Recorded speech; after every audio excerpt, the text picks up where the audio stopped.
Good evening, one and all. It is Wednesday, it's the middle of the week, and I put a poll out to the supporters over the Supporter Tea Lounge. Today, we're not going to be playing Warframe, we're going to be editing the Warframe guide. Welcome in everyone, hope you're doing well where you are around the world today. Indeed, yes, the poll went out earlier today. Yes, not a lot of warning time on that, but simply put, this video isn't done, and I thought I'd give you the opportunity to decide, did you want more gameplay or did you want more video? The vote 19-7 went in favour of behind the scenes, seeing the making of this sausage here, and so that we shall do. Welcome everyone, hope you're doing well. Although in Brother Only's case, apparently it's too hot, so hope you're doing well and not melting. Yes, indeed, the temperature is rising here too. I've been looking for a suitable AC unit that does not cost a lot of money, and so far not so good. One popped up that said, oh yeah, this is in stock, you can get it delivered in September. That's not in stock. It doesn't take that long to build it. That's not in stock. But it's fine, I'm sure I won't melt into my constituent components. Why like that? Oh, it's a watch Kenji play DaVinci Resolve. What are you quoting there, Eliu? What are you quoting? Or are you just coming up with a quote? Because I can't tell if you're coming up with a quote or actually quoting. Yeah. Ah, not quoting. Right, spoofing. Got it. I can't tell when someone just says a thing with a quote. I can't tell if you're actually quoting something that's gone wrong somewhere. I have none of that context. You know? Whatever. The joke was an attempt. It's fine. So, yeah. Today, indeed, I'm going to get on with the editing here, live on stream for the upcoming video for Sirius and Ryan. Which means... Hold on, let me just find the button for this. There it is. We're going to be seeing a lot of this program here today. Oh, yes, indeed. Orange light request went up. Okay.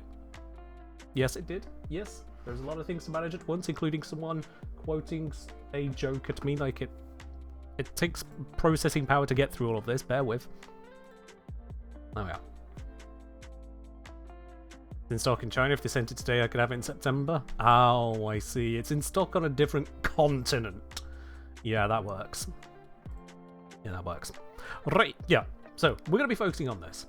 And you'll notice that I have this lovely long audio file already in here. That is indeed the script. Oh, it's longer than I remember. Oh boy. It's going to take half minutes. Emphasis on the hot. Tiger Trophy, thank you very much for resubscribing up onto 22 months in a row. Much appreciated there, Tiger, and I hope you're doing well today. Absolutely.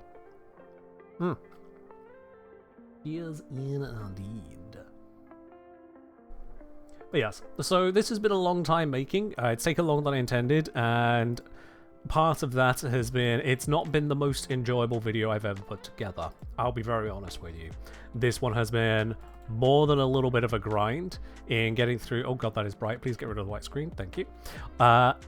It's been more than a little bit of a grind, not just in putting the details together, but also just kind of processing. Gods, which bits of this do I even want to say about the frame? Yeah. Hope we get AC soon.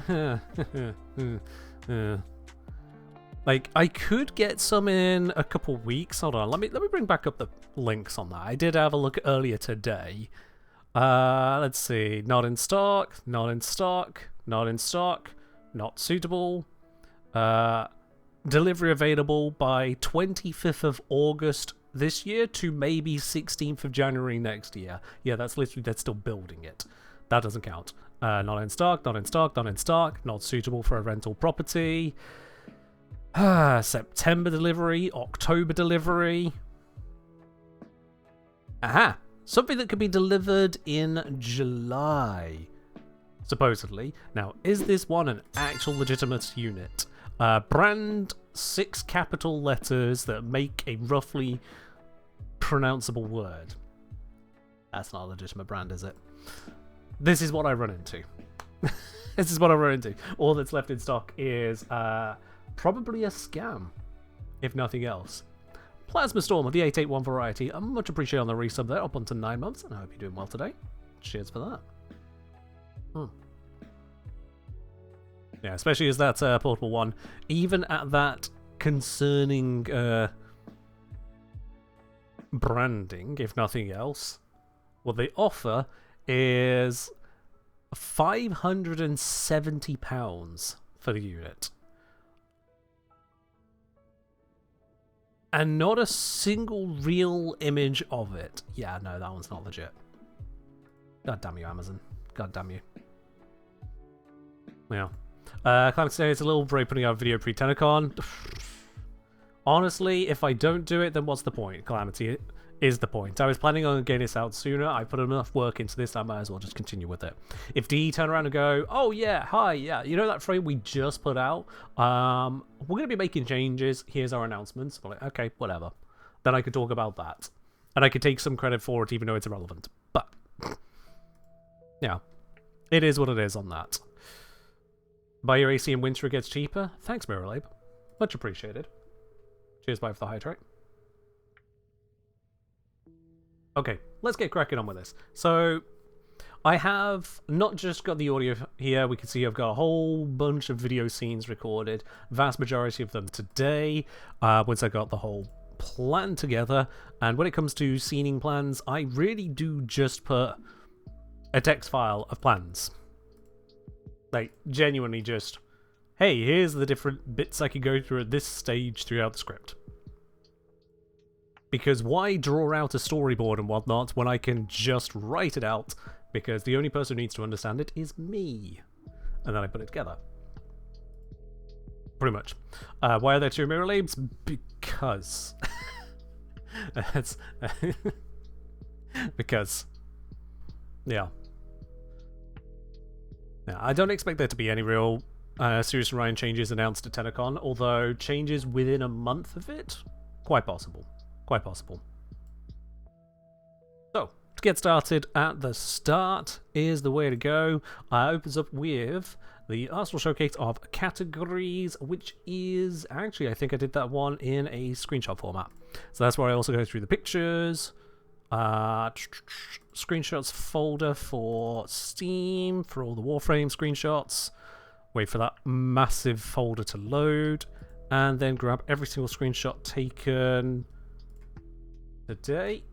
Shove those in. There we go. Right. I think I want to start on a little bit of motion, however, so I am going to grab. Let's see. Yep, that one's a motion one. Yeah. And when I bring it in there, I hold down Alt so that I bring it in without the audio track on it, because we don't need the audio track, or audio tracks plural, I should say, that's on that recording there. We don't need it. All I'm looking for is the video file.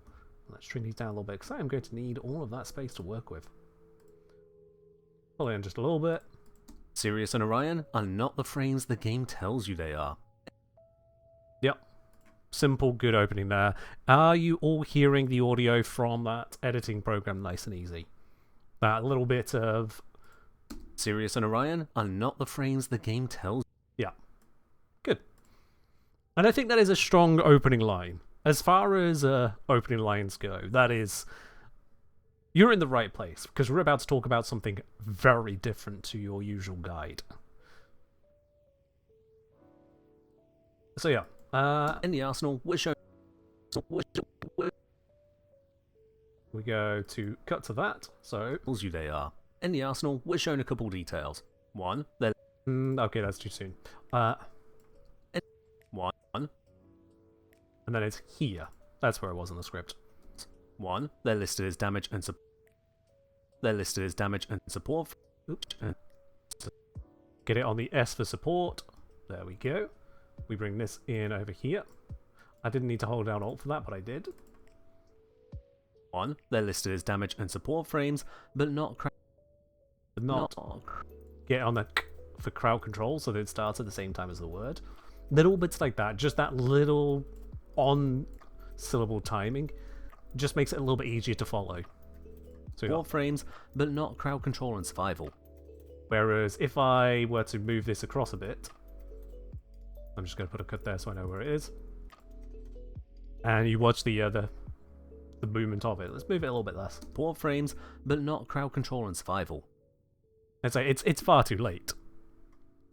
Even if it's just partway through crowd control. Not crowd control and survival. It feels like the video is lagging behind the audio. So when I've got nothing that really directs you to where we're going, that's why it needs to be snappy on the moment. And so we do that there. Not crowd control and survival. And then the other one. But not crowd control and survival. There we are. And we got that kind of lead in of, you can see them visibly there, you can see the damage search. and support frames, but not crowd control and survival. Bam. Simple as that. It's a very basic editing tool, that one, like level 1 editing. But it is important when you've got no kind of visual flow as to where you're going, you tie it into the audio. And so if you watch videos without the audio, or if you listen to videos without the visuals, you are missing out on half the video. It is an audio-visual experience to guide you through what I'm showing you. Hence why I have a face cam.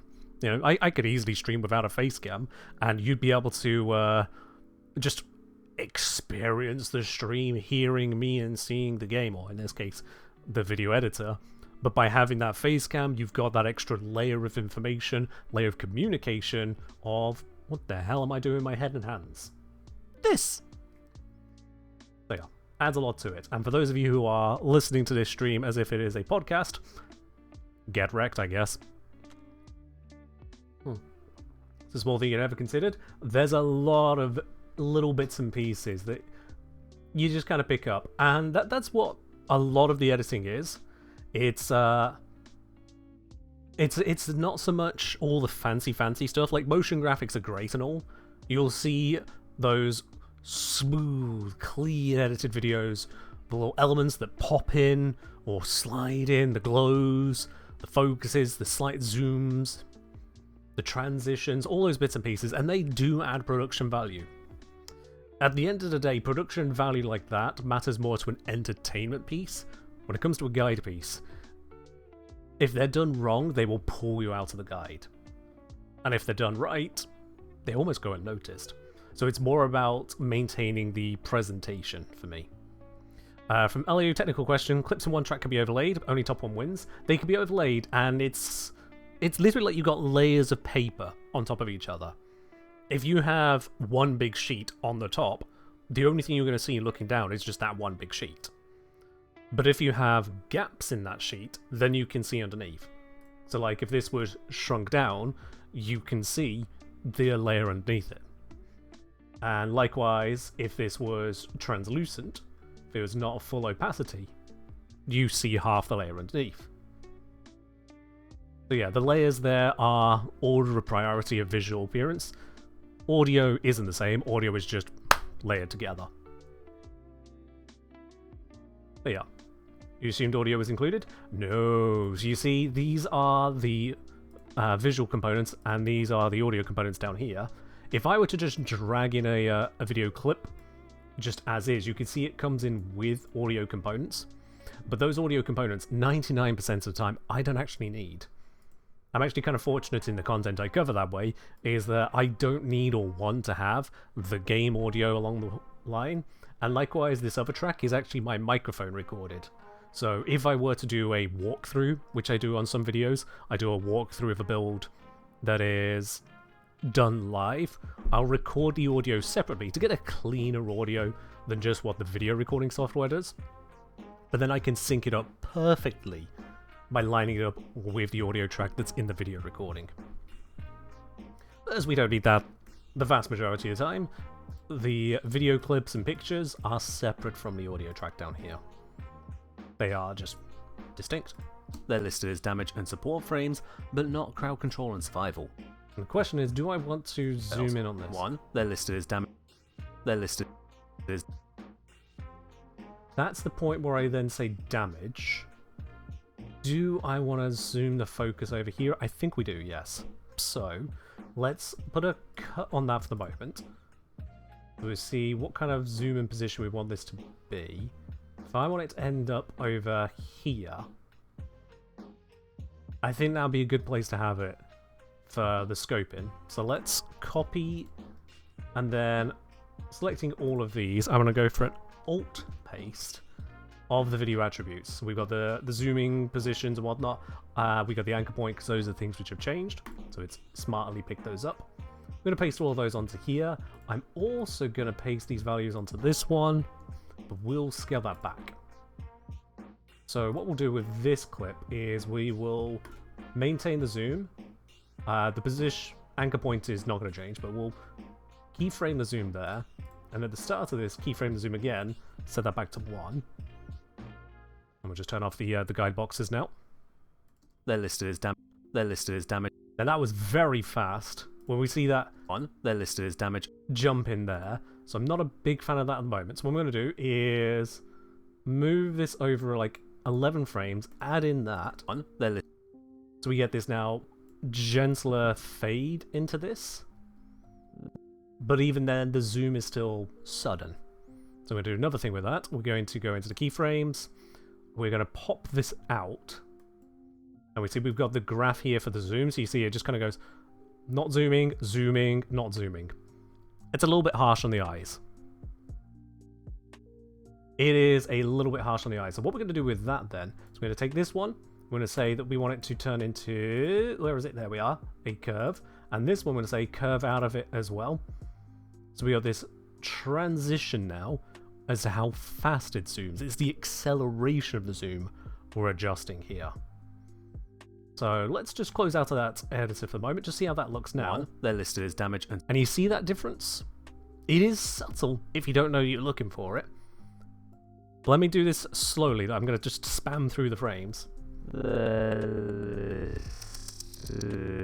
Crucially, that bit there.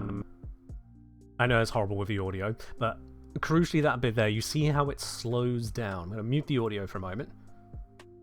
Slow, fast, slow. So it doesn't feel like your brain is kind of going just locking onto things. Instead, I'm bringing you over.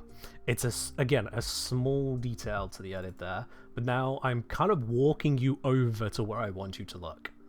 Rather than pointing at it or trusting you could see it on your TV off in the corner, it's now full field visual change. So let's take that again from like this step here. In the arsenal, we're shown a couple details. One, they're listed as damage and support frames, but not crowd control and survival. Bam. There we are. Now I've just handed you right over to the information. I've shown you exactly where you should be looking. You don't need to think about where you're looking. I've taken you there to look at it. And we've done so in a way which is smooth to get there. And all of that will be a lot quicker normally. It's just I'm explaining every single step to you right now. From Logrin saying, how long on average does it take to edit the video part? How long's a piece of string? I'll be honest with you. In terms of fully putting a video together, I don't know how long it really takes, I'll be honest with you. Some topics are easier to cover. It's just like talking you over it. Here it is on screen. Maybe put a few arrows in places. Jobs are good. And others, I really need to walk you through the visual experience, making sure I'm dragging your attention around bits of the UI, gameplay experience, or I just need to put in more effort to cut things up if it's a longer unbreaking segment. And all of those things just add to the editing time. So it really is how long's a piece of string. Or in survival. 2, that is. Now this bit, as we're cutting to an entirely new point, it'll just be 2, cut. I could cut at the start of 2, because that is the start of a new point, but instead I'm going to delay the cut until we're about to actually say what the difference is. The reason being on that is it's a clever little tactic that I have not used a lot myself, but it's a very basic type of cutting called J and L cuts. So you see how, at the moment, if I've got this cut here, where we're switching from the image to this background video, I'll be moving it in a second, just look at it. But the audio, we're effectively cutting from one bit of audio to the next here, functionally speaking. If you imagine a line there, it looks like the letter J, because it's from this point across and up. Where the other way around, if we were cutting from the top on the image here, and then here on the audio, that would make an L shape. So that's why the J and L cuts. That's just why they're called that. You'll come across this, for example, in films and TV shows very often, where they'll be moving over to a new scene. You start to hear the new scene before you get there. So it could be someone's just had this dramatic moment, and you're like, oh my god, this is horrible. You've just got a moment to breathe, but whilst your eyes are still taking in the scenario, it needs to let you know, we're moving to a new scene now, and it doesn't want to just yank you over, so you hear the sound of where you're about to be come in, and then you're taken to the new scene. That right there, that's a J cut. Those, again, walking you through what is happening so that your brain is ready for it, rather than it feeling jarring. So 2, that's me setting up the scene. We're moving somewhere else now. 2, now let's actually move somewhere. So holding Alt, I've dragged down that video file there to create a copy of it, because this is actually the video file I want to work with. Let's get the full length of it. I was recorded specifically for this moment. They're super common in vlogs.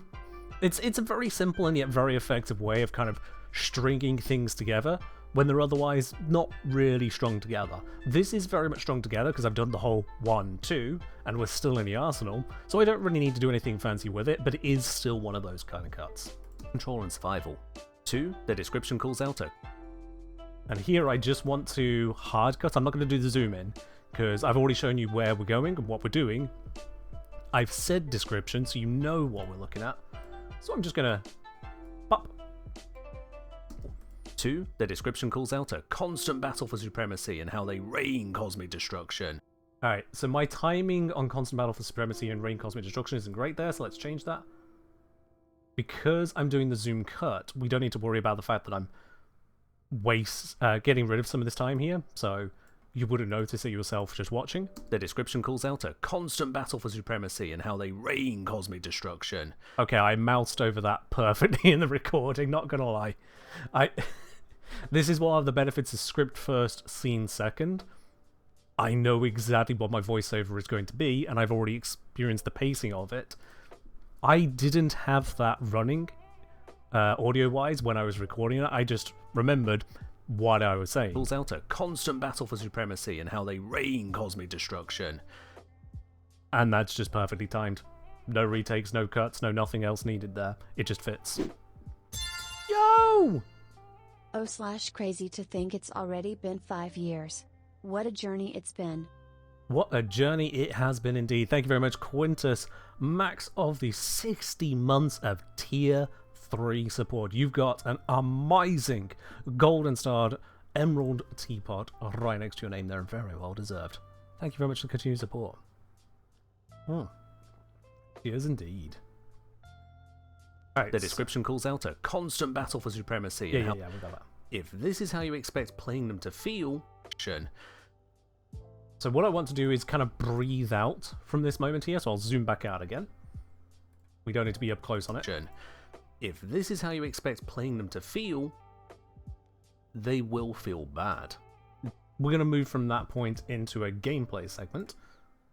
So let's get back to my... Yeah, close off the keyframe thing, bring out the effects panel, because I'm going to be using that in a second as well. Let's grab just a bit of B-roll. I've got one right here. B-roll just being kind of footage that isn't directly connected to the person speaking. I don't usually speak on camera. I mean, I'm doing it now for the stream, but not for videos. I don't really speak on camera, so for me, I kind of stretch the definition of A and B roll a bit. But basically, it's just, in this case, I'm putting in footage which is more to kind of follow along with what's happening, rather than match what's being said. You can think of it like with your, yeah, think like a news program. News program, A-roll, you got the newscaster, sat at the desk, reading to you, telling you about the news, and then it cuts to a scene of what's going on that's relevant to that news article. That's your B-roll. So A and B. Are we looking at who's talking, or are we looking at something completely else that is relevant. So, what have I randomly cut into for this B-roll? I don't actually know, let's find out. Dismiss the slogans they bear, and I'll show you where they really shine. I'm the engineer, let's solve a practical problem. I don't think that's a very nice clip to fit that there, so yeah. This is what I talk about versus bro just needs screen occupied. Not really, no. It's more like, here is the thing doing the talking, doing the showing. So, in that case, it would be if I am actively talking to you whilst going through the mods. I'll say, so we're going to be using rolling guard as I mouse over rolling guard, and we're going to use this in combination with as I mouse over to the in combination item. That would be my version of a roll. You don't see me, but you see the mouse. You see the presence of the person who's doing the talking, so I am there in the scene with you. Whereas B-roll is this right here. It's gameplay, it's relevant, but it's not live me in that moment. It's not the video happening with the audio. The two are separated out. Like I say, it's a little bit of a stretched definition compared to classic A-roll and B-roll, and that's the very nature of just the content I'm producing. I'm not inside the video game. Surprise. So yeah. The shine was perfectly timed. It was pretty well on that, wasn't it? Really shine. I'm the engineer, let's solve a practical problem. You know what, we'll just go with it. There is such a thing as over-editing, so we will just go with that there. Sod it. There are only so many hours in the day, and boy howdy do I feel that when I wake up at 12 bloody noon. I didn't oversleep. I couldn't sleep until like 3:30, so not great. Not great. Lost a lot of time out of today because of that. Thanks, body. Anyway, let's grab our transition. That is this file. So this one comes in with the audio, and then that one, need to make sure it doesn't use the fake audio file behind it. Now these, I've had people comment before, oh, why don't you just do some more editing on the file and then import the file pre-made? Believe me, I've tried. It doesn't make for as easier a process. It's just that to there, that to, oops, overshot, there. This is now synchronized with that, despite being different lengths. Video transition, here's one I saved earlier. That needs to be a transition file and not a part of the file itself, so that it actually interacts with everything correctly. This doesn't need to continue right to that end, but it does need to sync up in the first place from where it came from. Audio needs to start after it. This can go up into here now, and I run -16 on that track. I did used to run -14, but I upped it to dropped it to -16, and weirdly enough, 2 different people commented that the intro got quieter. A 2 decibel change, just not a lot, and 2 separate people were, the intro used to be a bit louder. And then that was it. I see your comments, and I am keenly aware of the fact that whilst no one sees everything I do, everyone will see everything I do. It's all as a community thing. Why did I change it by 2 decibels? Because -14 was still a little bit louder than I liked. So bringing it down by 2, it was just a little gentler on the ears. I preferred the flow of it. Especially as the background music that I use in videos is nowhere near that volume, so it brought it a little closer to the background music and a little further away from my speaking sound. It just flows better, but it's a small change, so it's not one that should be noticeable, and that's an important point of making changes. They shouldn't really stand out and throw people. Bye, cheers. Let's solve a practical problem. That's a little too late. Oh, I'm the engineer, let's solve a practical problem. Shine. I'm the engineer, let's solve a practical problem. Yeah, that's just a little bit too late. Let's go there. Grab everything else, move it across. Boop. Good. Let's solve a practical problem. Much better. Yeah. Tiniest bit there. I don't actually know how many frames over I moved that, but like, when it's just a little bit out, I can feel it. And even if you don't notice it yourself, it just creates an odd gap. Not a fan. Not a fan. That's for live streams. Live streams can have that crap. Hello there guys, welcome on in. Indeed, I'm slowly working on the Orion and Sirius video. Alright, we don't need whatever clip that is, that's not going to be relevant on the next bit. What do I go into after this? I go into... my note is a different B-roll. Okay, fine, let's just find a gameplay clip. We want somewhere that just looks fundamentally different, but not one of those ones, because... Actually, wait. I did record some additional, didn't I? That's not a great one. That was actually a demo of stuff going poorly, but let's use it anyway. It's just setting things up for where we're going. Yeah, I don't think I actually recorded some extra mission footage for this because I was getting ready for stream. Damn.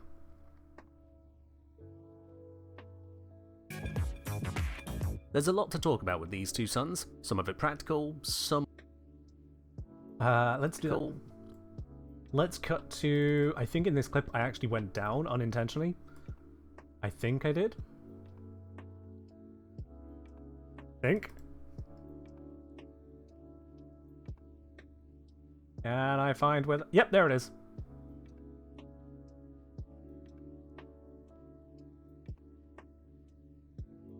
Let's have that there. Yeah, not included unintentional death in a video, but there we go. It sells the point of what I was about to say here. About with these two suns. Some of it practical, some more of a problem. So I've split this video into two... Okay, that took a little bit long. I thought... Some more I died quicker than that, but no. So we'll go from there. Some more of a problem. So... Okay, let's just get that on the point. There's the knock.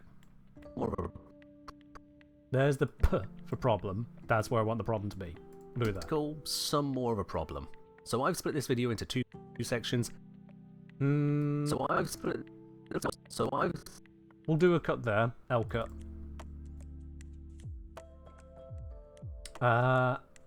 Let's switch to just a different B-roll at this point. Am I solving a practical problem, Mr. K Engineer? Wow, I hate the fact that you split that up. It is literally just K Engineer. I say it in every single video. Why is there a space there? Why is there a space there? But yes, I am.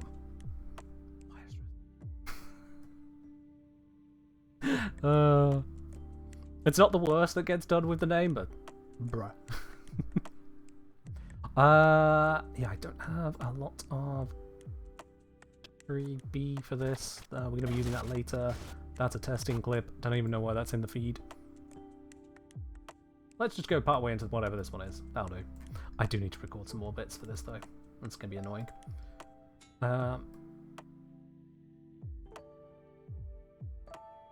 Do I cast that black hole here? Yes. Oh, good. That'll make for a nice visual hit. So I've split this video into two sections. Based on that, to let you get to the meat of the topic first. Timestamps as ever are in the description. Do I want to put an on-screen pointing down to timestamps? Nah. No. People are going to ask how you got the jade bubble to be visible. Oh, it's so funny you should mention that, Gaz.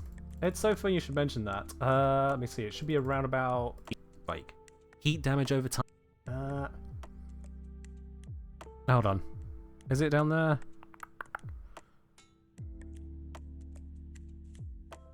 It takes too long to find the point. Point is, yeah, it's in the script. It's somewhere like down around here is the whole graphics issue. So, yes. People are going to ask, and I answer it. Split this video into two sections based on that. To let you get to the meat of the... are in the description. Oh, okay. Sirius and Orion represent two expressions of the same... That's where we switch over to this. There we go. Sirius and Orion represent two expressions of the same sun. You hope it's fixed before the video comes out? Gaz? Kindly, fuck you. Carrying with them two passive abilities and 7 active abilities. Passively, they provide a 45% buff to efficiency for the next two active abilities. Okay, we don't need... Carrying them two passive abilities and 7 I need the swap to happen, so let's pull that along a little bit.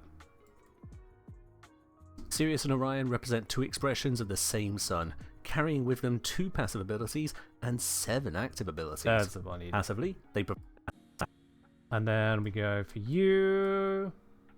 One of the benefits of recording the scenes in order is that I can just kind of grab them. We have active abilities. Passively, they provide a 45% buff to efficiency for the next 2 abilities after swapping which sun is active.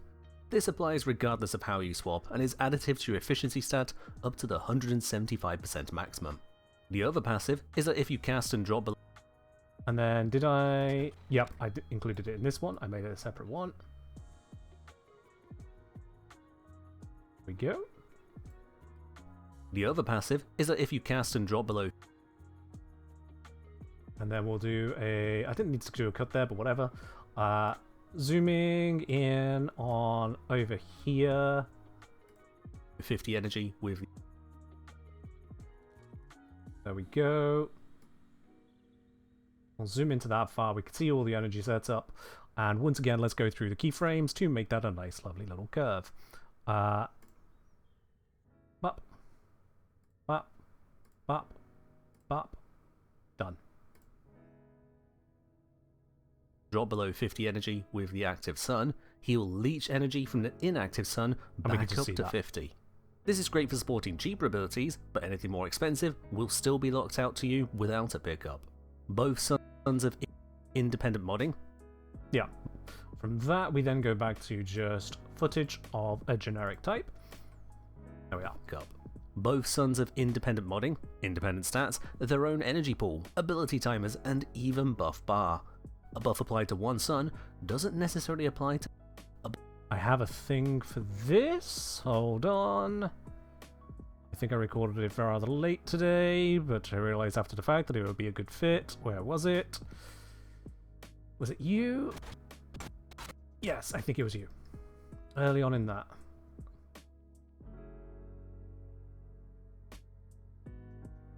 Yeah, let's go with this. So... A buff applied to one sun doesn't necessarily apply to the other. While you have either one active, the other sun becomes autonomous. I want to do a cut on that one and have the other one be autonomous, I think. Yep, I had a good segment and then I realized I wasn't recording it.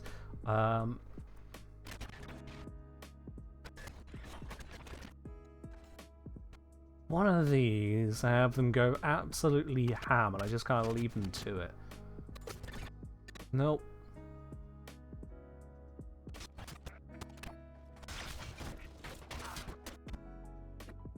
Hold on.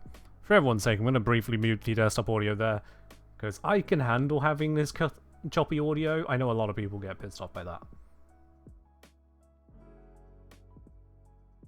Nope. Where was it? Not that clip. Not that one. Not that.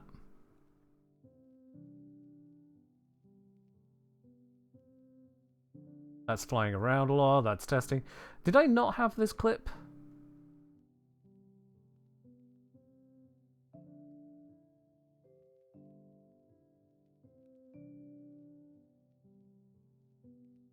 You know what? That's a good enough demonstration of it. Let's go with that one.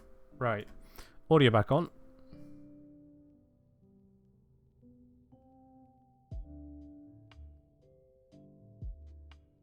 As I'm shooting, he just starts doing stuff. Yeah, let's go with from there. Other sun becomes autonomous, doing their own shooting and casting like a Spectre would, but invulnerable the entire time. That works. Yeah, that works nicely. Cool. Cheers, Oni. In exchange for this invulnerability, the inactive sun only deals 25% of normal damage. And then let's pop back out of that into normal gameplay. Great for distraction and status priming, but it won't be an AFK auto farm. As often crops up with features like this, DE don't like AFK strategies. And that will crop up a couple times in this video. So what do they do individually then? Sirius is 3. Alright, so at this point, I think I had no transition into Sirius. It was just go straight for Sirius, wasn't it? Yep, demo Sirius. Which was you. The one after out of that menu, that is our break there. Individually then. Sirius has 3 unique abilities of Coronal Ejection, Jade Stars, and Light Sanctuary.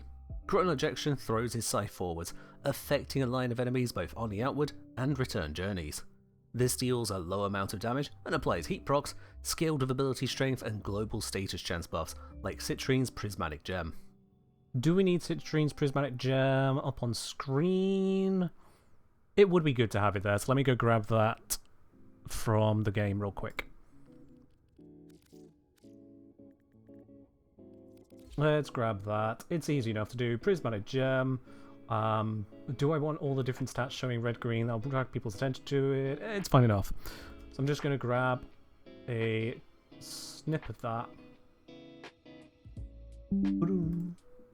Yep.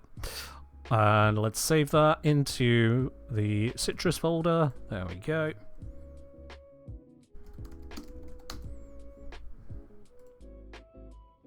And it really is as simple as that when it comes to putting a overlay in. We just then grab the image I just saved.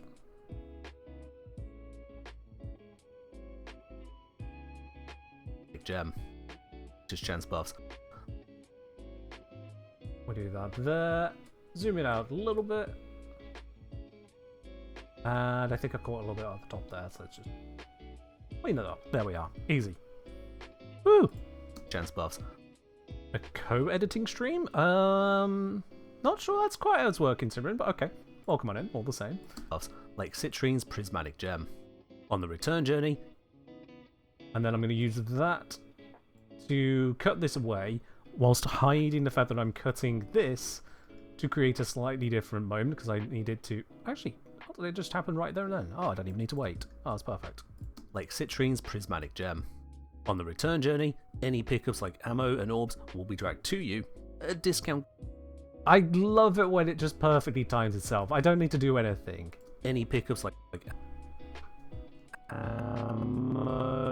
the moment it becomes front and center on the screen is the moment I mention its existence. I always love it when I get those moments in editing. No further effort required. On the return journey, any pickups like ammo and orbs will be dragged to you at a discount greedy pull, if you will.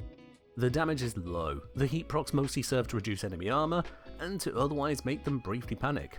There's some issues connected to all that, but we'll cover problems in the second half of this video. And just Orion doing inner dem stuff, because if I give him no weapon, he will cast too much. If I give him a gun, he will shoot too much. Only by handing him a short stick can I get him to just kind of derp around whilst I'm demonstrating things. They used to have been annoying to get demonstration clips for. Jade Stars is a... So we need to cut into Jade Stars at this point. Let's do that. So we want the... Yep. The casting animation is our start. Jade Stars is a damage follow-up ability, applied to both Sirius and Orion. When you deal damage by any means, one of the stars will launch itself at the damage target and then explode. This explosion deals heat damage to all enemies in its radius, with heat procs again scaled by strength and global status chance. While it is tied to a trigger of you dealing damage, the ability does also have fire rate limits. From my own... Yep, okay, so that's demonstrating it. It's a long segment of just kind of it happening, but I think we're okay at the moment. Fire rate limits. From my own measurements, it can achieve a peak fire rate. Yeah. From my own measurements, it can achieve a peak. We'll bring in the text here. So this is where I use one of my good old text boxes. Jade Stars, and then brackets observed fire rate. No, go rate of fire and recharge.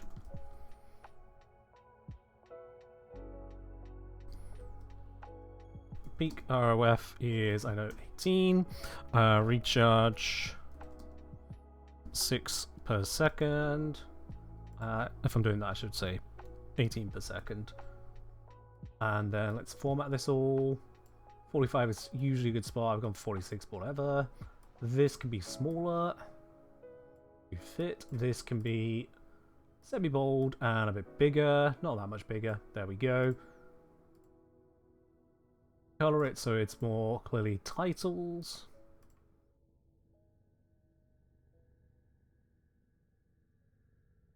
Give it the boxiness that I usually go for. And there we are.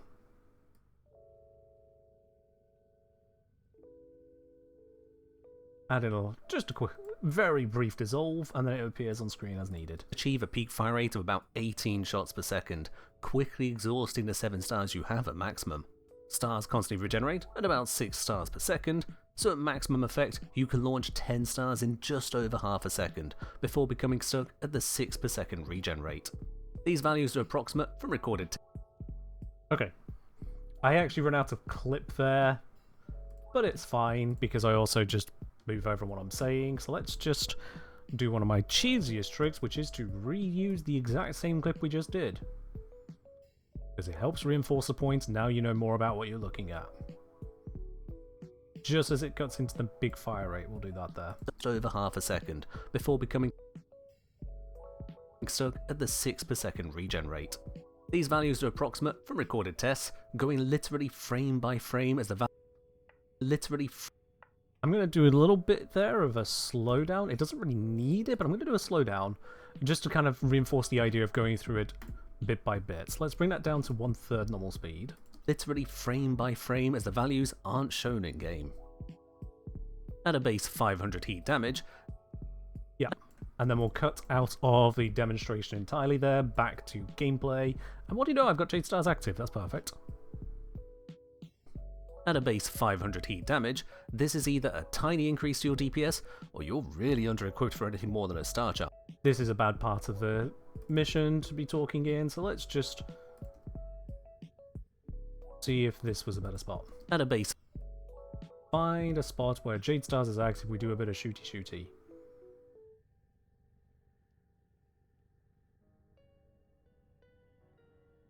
I'm gonna have to chunk forwards. That whole floor is not very good for demo.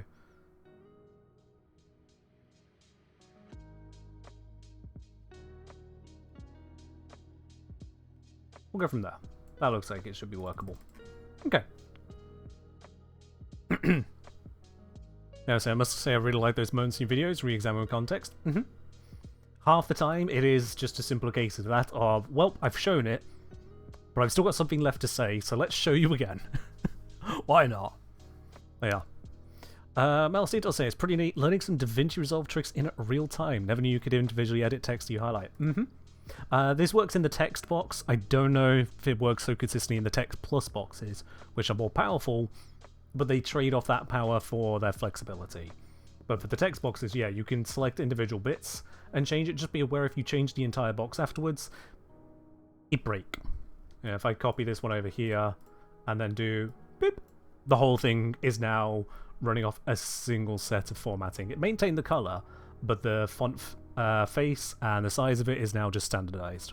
Which, you know, now you have to fix it all again. So make your micro changes after the macro changes. Dial down a detail and that up. At a base, That needs to line in game. At a base 500 heat damage, this is either a tiny increase to your DPS, or you're really under-equipped for it. Yeah, I need to start attacking to talk DPS, come on. Okay. At a base 500 heat damage, this is either a tiny increase to your DPS, or you're really under-equipped for anything more than a star chart mission. Lastly for Sirius is Now this one I'm going to transfer it over at the moment of saying the ability. And did I use this clip for it?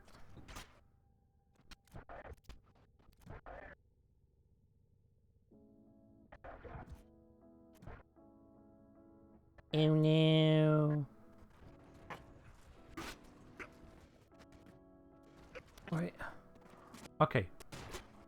So that one's correct. Yep. So this is something that I unfortunately do a lot. Because I'm constantly starting, stopping the recordings, I will then not notice if the pop-up said started recording at the end of a recording. That is very clearly the end of a demonstration, and I can see, because I grabbed all the files from that segment entirely, I did not re-record it. Oops! Back we go. Back we go. Let's go sort that one real quick. So, from notes, what exactly do I need to demo there? It is just... yeah, literally just Sanctuary demo. Nothing too serious about it. Make sure the companion is not about to murderize everything, because that would suck. Good, it's set to no shooty. Let's make sure this is set to no weapon, so he should just run around with a stick.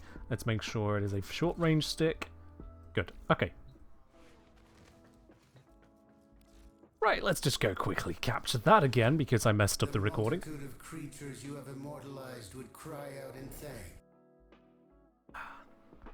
Very easy to do, unfortunately. Very, very easy to do. When you're recording dozens of clips back to back, trying to just get the right 10 seconds you're going to be talking over, things go wrong. Things go wrong. Alright, recording start. Unpause these AI, have them shoot me. Hello! Murderize me! Now, activate that.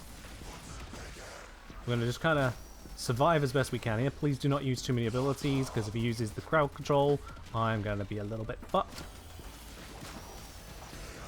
That's it. We're taking a bunch of damage here. Come on. Come on, there's enough AoE in this group. They can hit me with the AoE. You can do it. You can do it. Shoot! Shoot, motherfucker! There we go. So we got the revive going on. Revive has happened.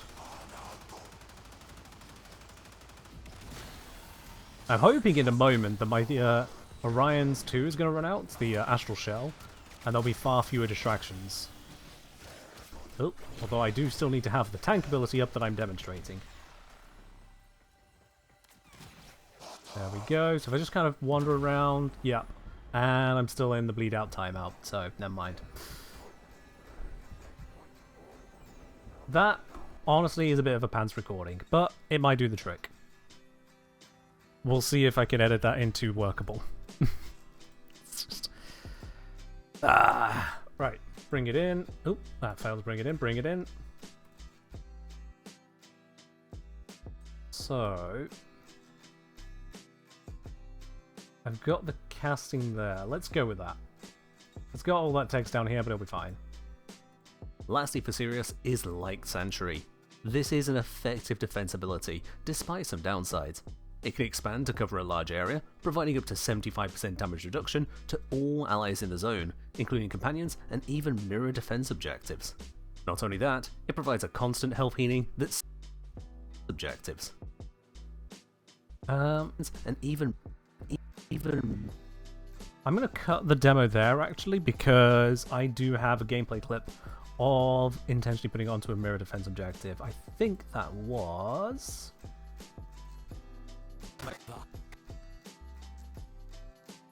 Hold on. When did I record that one? That's not in the current batch, which means it was earlier. Where? I think it's this clip. Okay, well, we're in EDA of some description, so hopefully after the survival it's in there. Yes, okay, so we'll go through, we go into new zone. When do I cast it? I cast it here. There we go. We'll use that. zone, including companions and even mirror defense objectives. Let's get the timing now on when I cast it. There it is. And we don't need to transition. Cut is correct on that. And even mirror defense objectives.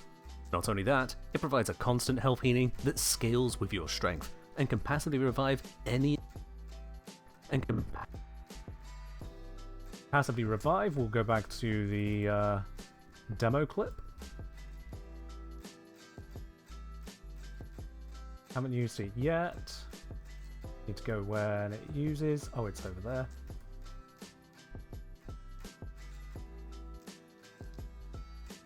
we go.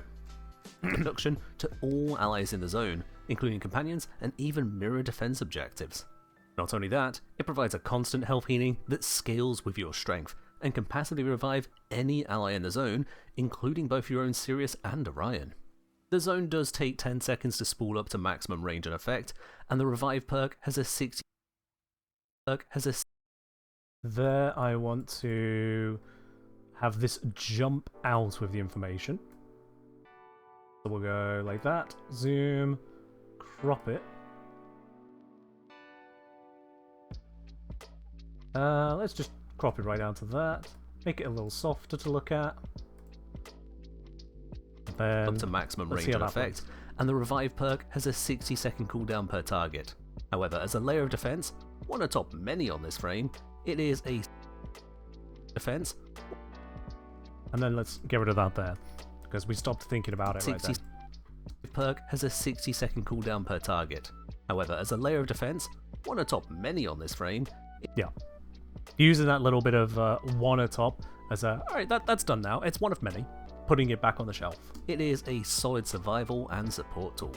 Recasting will refresh a duration from inside the zone. Let's go back to the gameplay for it now. And support tool. Recasting will refresh a duration from inside the zone, or cast a brand new unspooled zone in a new location if you're not inside an active zone. You can only have one active at a time. To be quite honest, I don't like that. Save into gameplay, it's just waiting, that's boring, find a different section. Let's go over here, is that okay? Recasting will refresh a duration from inside the zone, or cast a brand new unspooled zone in a new location if you're not inside an active zone. You can only have one active at a time. To be quite honest with you, like... Why did I pause then? Why did I pause then? I think I was just checking. Oh, was there only sensors on? Yes, it was. Alright, we'll go to the next area and cast it over. Did someone say something? Someone said something. Run from here. That might do it. Solid survival and support tool. Recasting will refresh a duration from inside the zone, or cast a brand new unspooled zone in a new location if you're not inside an active zone.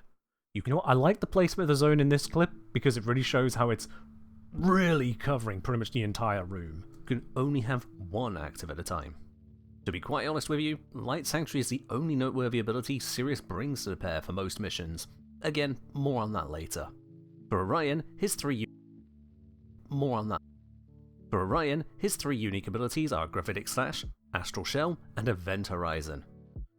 Have the list, then go into the demo. Yeah. Gravitic Slash. We don't need to cut away to anything there, just... Because if I cut between the three abilities, it'd be a bit too kind of chop, chop, chop. We'll get into those details, so we don't need the person to kind of... How do I want to phrase it? Switch on their eyes until right this moment. So it doesn't need any kind of interlude there. Or no, not interlude. Any kind of transition or cutaways. We can do it from here. Alright. Yeah, so that was a useless clip. That's fine. And so it's from here. That's fine. Okay. Horizon. Gravitic Slash will swing in an arc in front of you, covering 135 degrees. The ability card says 67.5 degrees, but it actually hits that angle in all directions from your aim. Enemies hit will take a small amount of damage and bleed, while losing both shield and armor based on your strength. Yep. PRSK, if I happen upon you in a public lobby, should refrain from typing in game in case you're recording. No, it's fine. It's fine. See, if I need to have more footage, I will just go and record more. It's not a problem. I don't want you to ever feel like you should back away just in case I might be doing something. Now, that's if you see me in a random public mission. Don't be the kind of person who will pop up out of nowhere with a random DM going, "Oh, hi, could you have a look at my build for me, please?" I'm working. Don't just pop in by my DMs. And yes, I do get that from time to time. It's not very common, because we don't cultivate a community here based on please contact me whatever the bloody hell you like. But there is always that person every now and then who'll just pop up out of nowhere like, "Oh yeah, we're totally friends, right? I saw a video of yours, so you can help me out."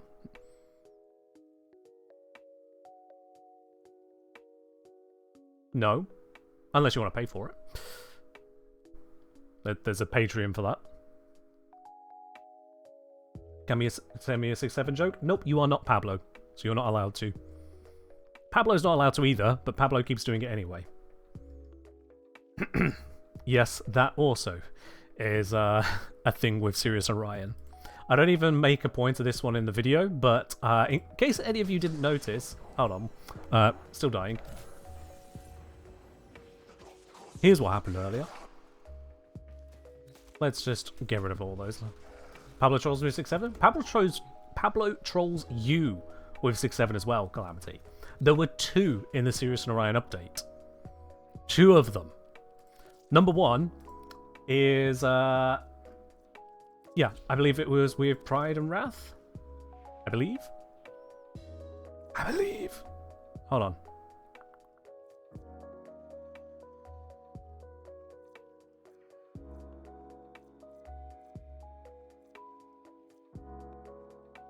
Was it them or am I thinking of something else? Hold on. Give me a second here.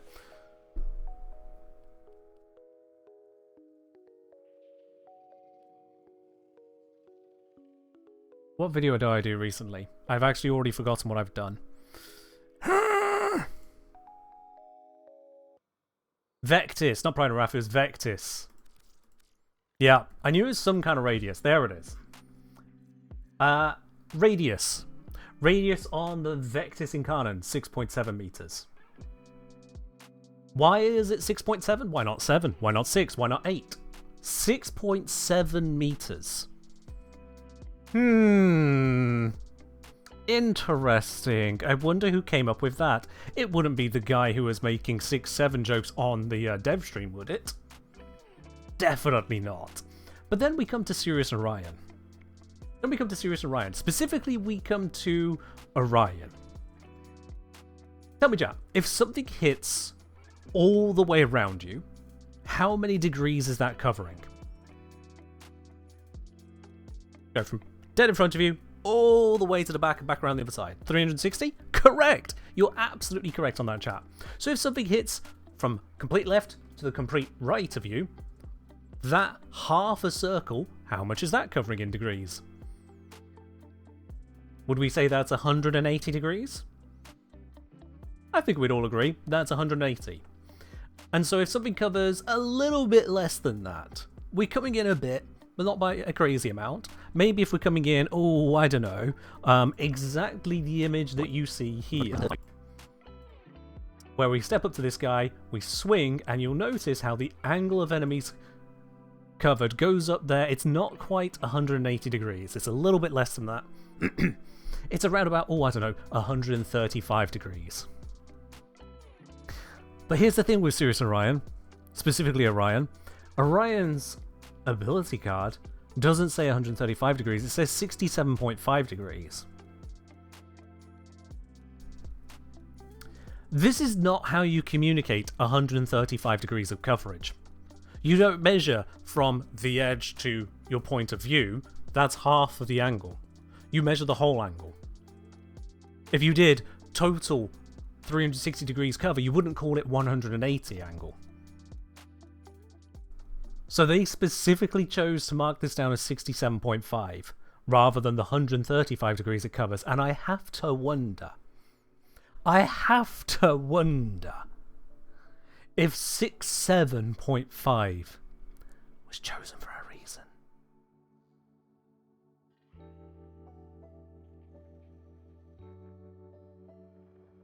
I feel almost like I am grasping at straws here, but the fact that the angle is objectively incorrectly stated, and it is one of 2 uses of a suspicious value in the same update that follows the dev stream of Pablo making 6-7 jokes.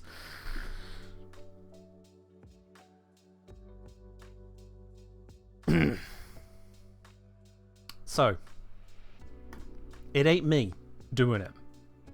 It ain't me. We don't need 6-7 jokes in DMs because they are being put into the very game that I painstakingly cover in my videos.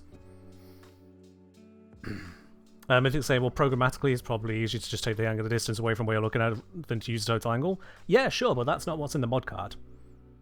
The mod card doesn't have to be that number. At no point does the mod card have to state that. They could just not put the angle like they did with Arrow Strike, although preferably just put the angle we are working with. It's not like it reads the mod card to cast the ability. God, can you imagine if that's how it was coded? The abilities would only work if they read the mod card correctly. Ugh. Or ability card in this case. I often call them mod cards. Anywho, yeah, that's a thing that exists. So, Gravitic Slash will swing in an arc in front of you, covering 135 degrees. The ability card says 67.5 degrees, but it actually hits that angle in all directions from your aim. Enemies hit will take a small amount of damage and bleed, while losing both shield and armor based on your strength. With 200% strength, you'll wipe all defenses in one swing, or just 164% strength. now this doesn't cover enough clip to match the voice. This is where we switch to B-roll again. Yeah. No abilities to mod only Warframe. If they're just given 4 hidden ability mod cards to Warframes, I don't know. Yeah. Mythic say it might be that they just put it all into JSON and ability card reads from that. Maybe? Maybe? Except there's also the issue as to when ability cards have said something, but we've had different active values or different results. Like, for example, very recently, the ability card would say something like 169% status chance, or many hundreds if you modded it that high, but we'd only ever get 1 status proc. Now that's probably more a case of they didn't actually hook up one number to another number correctly. How these things happen, I can only guess at, because I don't see the code. They do. Regardless of all of that lot, at the very least, the data that the ability cards are pulling from has to come from somewhere, and we'd hope that it's coming from the same place that the actual abilities are coming from. It would make no sense otherwise. What connection there is thereafter? Nah. Armor based on your strength. With 200% strength, you'll wipe all defenses in one swing. You know what? I had a lot of usage of this ability in a different clip. Was it this one? Nope, that was just a demo. Not that one. Not that one.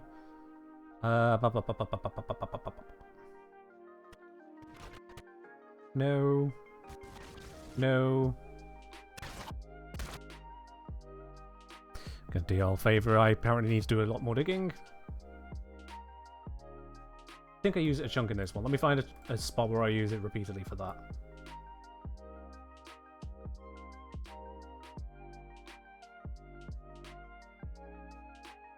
Alright, switches to Red Boy here.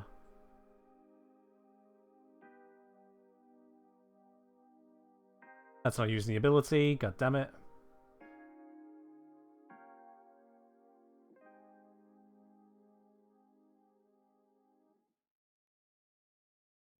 So much visual clutter! Use up the constellations, right.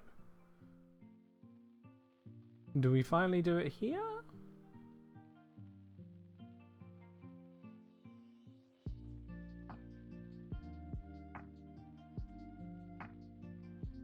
Maybe here?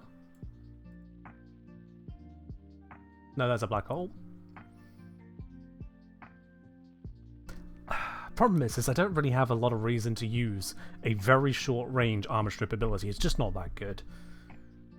It's really not. I don't care that it's only 15 base energy and that it can totally ruin defenses. It's taking the time to cast it in each and every location, which itself is a little bit of a pull out from the flow of what else you are doing, just to weaken a handful of enemies in front of me. 9 times out of 10, it's just a waste of my time. Okay, it looks like I might spam it here, maybe? Perfect. Okay, that'll do. It's about all I'm going to get out of it, so I'm going to use that bit there. Perfect. Not perfect, but good enough.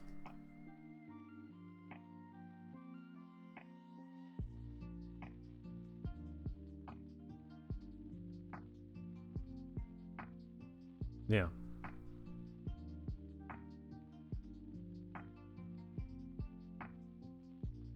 Now, in terms of function, cut there. Come back to whatever all of these clips are later. I don't even care at this point. We now need the demo clip, which is not you. Oh, I realize I didn't unmute the audio. My bad.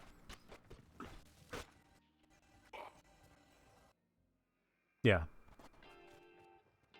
I wanted to do this.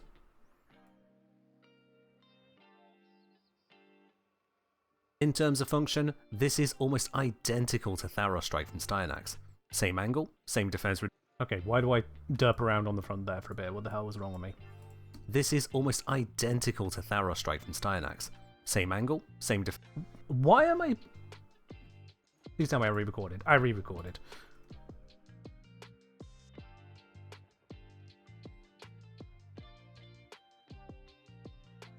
This is almost identical to Tharos Strike from Styanax. Same angle, same defense reduction, slightly smaller range of 8 meters instead of 9, and cheaper to cast. The main difference is cast.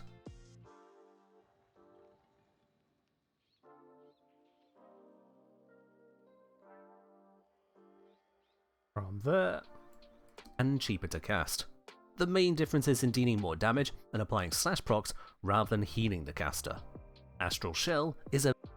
Yep, I'll use that. And then, Astral Shell, I think I used a mission clip for this, did I not? Astral Shell, mission clip, yeah. That was something like this I wanted.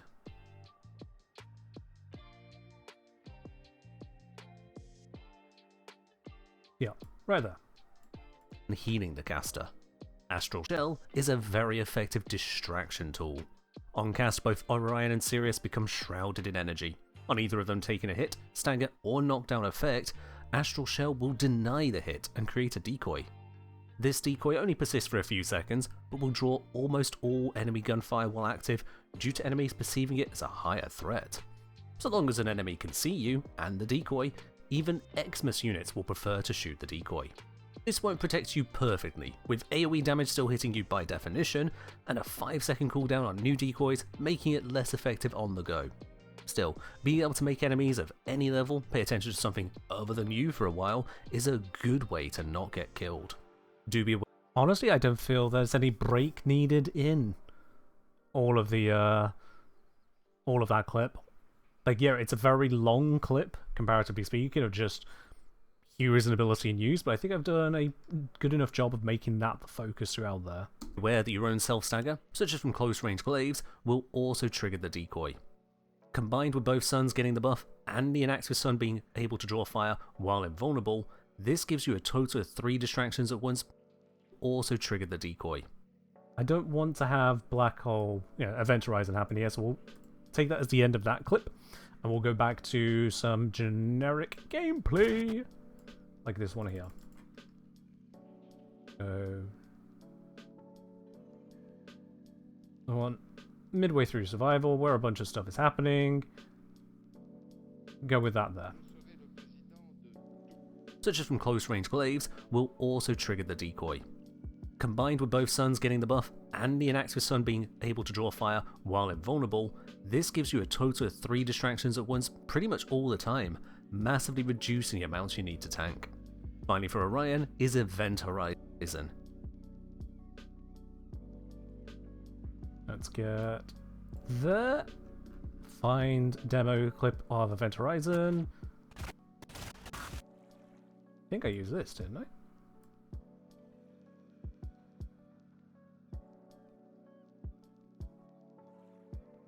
Yep, there we go.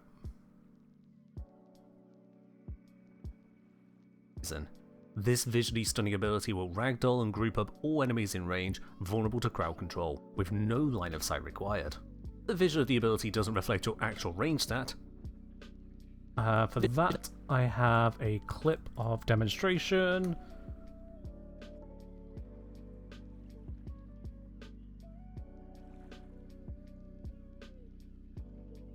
From there. It took a long time for it to cross the simulacrum, by the way. The visual of the ability doesn't reflect your actual range stat, unlike abilities like Bastille and Light Sanctuary. Visuals aside, max range modding means it can drag in every vulnerable target within 22.4 meters. It's also one of the longest lasting crowd control abilities in the game, and you can extend the duration. Hitting Event Horizon with either Sun's first ability adds time based on the active Sun's duration stat.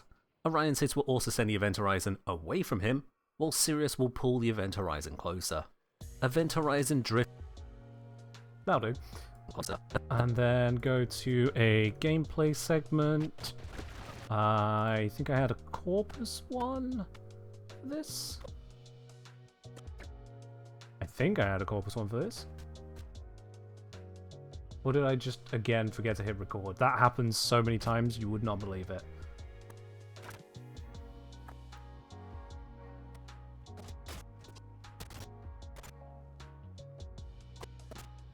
Hold on. We've got a black hole in use here. Can I just use this one?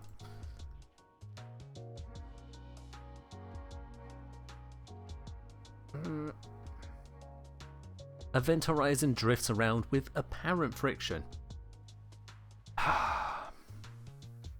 I know I had a good shot of that at some point, but where did it go? Hold on, was it in here? Problem of going with just general gameplay clips that are buried in chunks upon chunks of footage.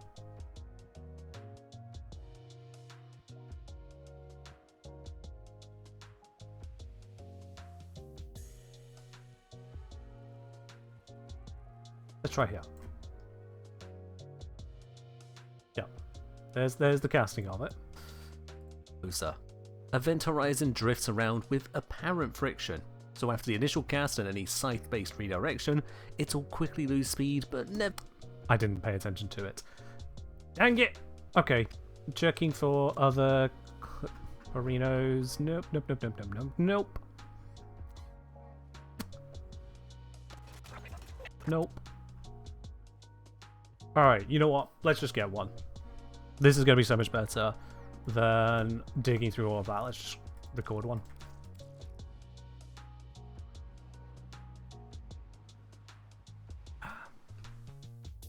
Sometimes it is simpler to just do it the right way, I guess. Keep Vectis equipped? Why not? Vectis works. Let's go against Corpus. I don't have enough clips against Corpus so far. Let's go for their Exterminate mission. This should give me a nice opportunity. Wait, is that a ship one or is that... Oh wait, no, I want the ship one. There we go. That should give a nice opportunity for this. Initiate recording.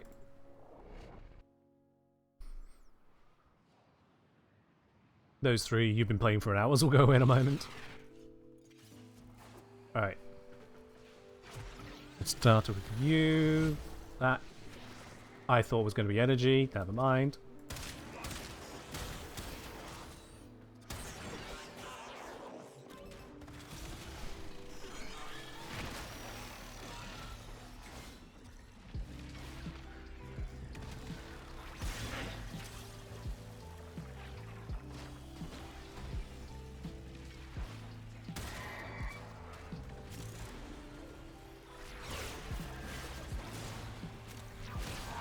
Down that way, please. Go! Glide along and grab that one. Yeah!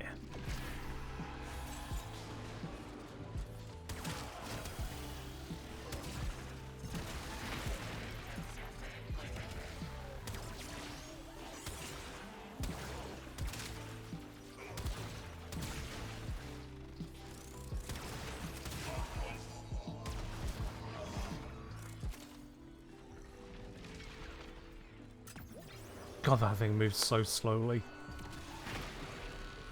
Go faster! I need you down here, so I can then send you through there. Open the door for it, let it through. There we go. Beautiful.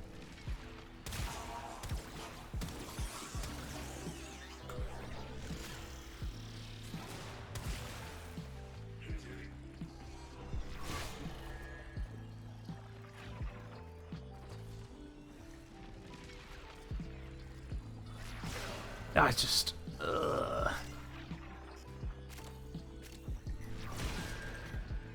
Why does it slow down so dramatically after being hit? Why can't I just tell it where to go like with Resonator? Why does it bounce off the stairs?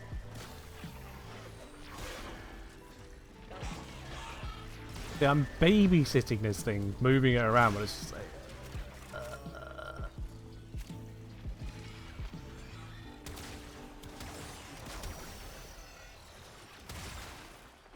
Oh, not this way.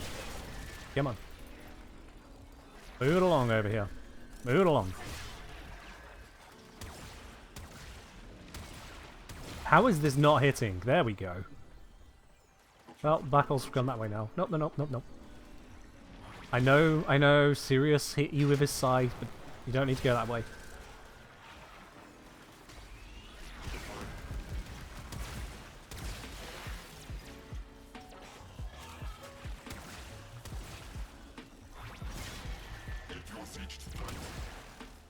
I think the nullifier popped that. What is it bouncing off? Kill him. There we are. Okay, that'll do. Ah, yeah, Warframe Golf. Ah, what a ridiculous creation that was for me back then. Yeah, I think I'm good with this. We can abort out. Just double check I did end recording. Yes, I did. Cool.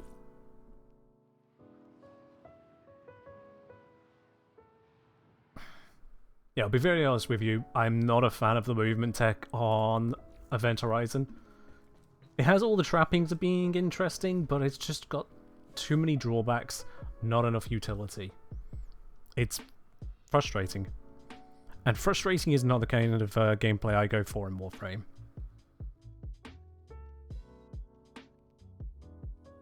Now, let's see, where do I need to be for this? Here, here, and here. One thing I will admit with this video is that because I don't really vibe with Sirius Orion, I do my best not to let too much bias carry over, but there's only so much I can do with this one. I'm not a big fan of this pair of frames. Okay, so here we got the launch bit. That'll do. Honestly, out of all of them, that was probably the best. So, Event Horizon drifts around with apparent friction, so after the initial cast and any scythe-based redirection, it'll quickly lose speed but never quite sit still. Keep this in mind when trying to cover new areas with its whirling doom. I did make a promise to a friend of mine. Areas with its whirling doom. Right here. Joke time.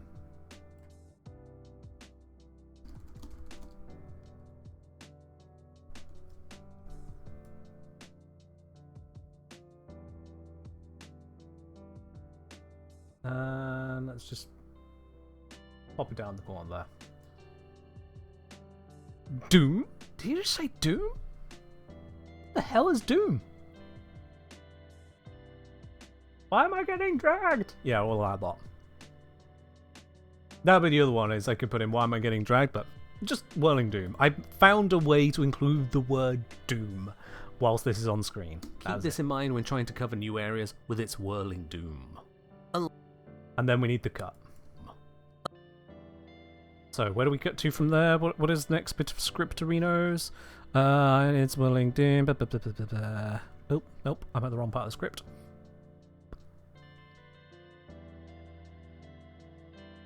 Unlike with Sirius, all three of Orion's abilities have clear value at different levels. Yeah, so it's just cut to a different type of B-roll. That's fine. Drop. Unlike with Sirius, all three of Orion's abilities have clear value. I don't want Sirius on screen at the moment. Perfect. Unlike with Sirius, all three of Orion's abilities have clear value at different levels. Cheap defense strips, damage denial, mass distraction, and roaming crowd control.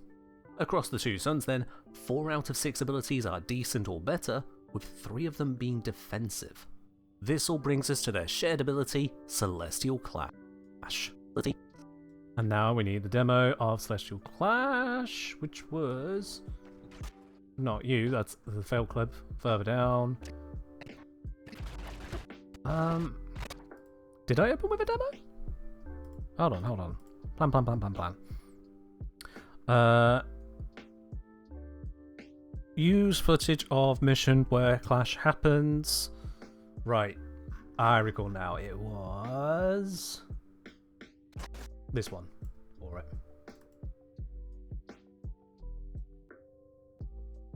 Let it charge up.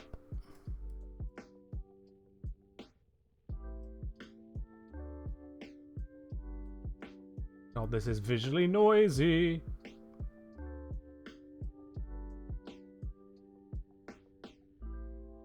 Okay. Flash kicks in here, but This all brings us do we want to have the lead in on that scene? offensive. This all brings us to their shared ability, Celestial Clash. Charged up by casting other abilities as either Sun, Celestial Clash allows the Suns to face off against each other, wiping out enemies as collateral bystanders to their self-sibling rivalry. Well, that's how it's pitched. Celestial Clash requires 7 other abilities cast to reach full power, then cast Clash itself, and then you reach full power. Cut to having those 7 made for the next time in this clip, which could be a while. There it is. There is when I cast it. Okay. Other abilities cast to reach full power, then cast Clash itself, and then you clash the Suns up to those 7 times. While the ability is active and not concluded, you can fly around, tap dodge to blink, and may recast the ability at any time to end it early. For each clash, the damage dealt is derived from the stats of the active Sun for that clash, based on if you choose left or right. If your choice matches the UI, Now we need to have another demonstration of the clash, which I think I do quite a bit later in this clip. There we go. There, he's about to leap into it. right. If your choice matches the UI, which itself matches the constellation stars your prior abilities loaded up for you, then you also gain a damage and prior abilities loaded up constellation stars matches the UI, which itself Let's do a cutting zoom here on the constellation. So I want that to be larger, and then crop to focus just that area. There we go. Soften it a little bit. left or right. If your choice matches the UI, which itself matches the constellation stars your prior abilities loaded up for you, then you also gain a damage and critical chance buff on each clash. Each matching clash raises. There we go. We can cut back out of that now. Each matching clash raises the damage by plus 150% and applies a flat plus 50% critical chance. By the 7th percent, each matching clash. Let's just have a text box overlay straight away. There's not really a good place I've created to insert it, so I'm just going to put it on screen straight away. So, matched clash, clash bonus. 1 plus 150% damage, 50% crit. Actually, rather than plus, let's just give the total. So 250% damage, yeah. Okay. And it's going to be faster to just copy and paste lines. 2, 3, 4, 5, 6, 7. There we go. Don't even say it.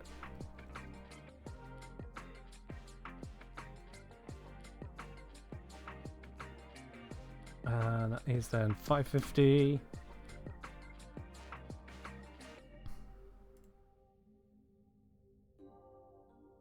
I told you.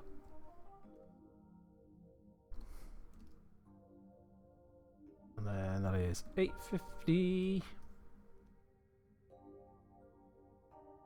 1,000. Not 10,000, 1,000.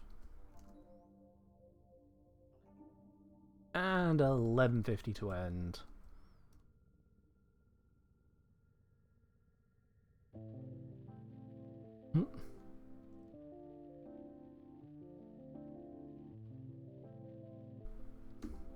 I guess that key doesn't work here.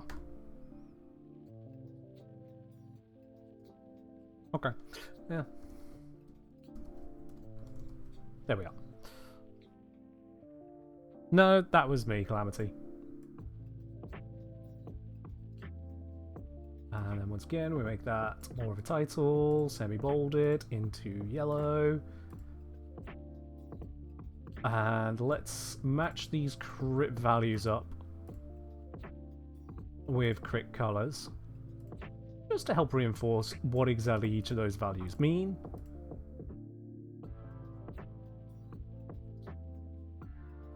That one looks a little horrible.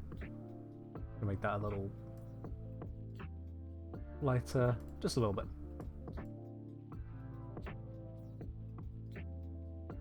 It's not quite fully red there, so we need to do that into... Tap. Thanks for that. Cheers, Hacker Boy.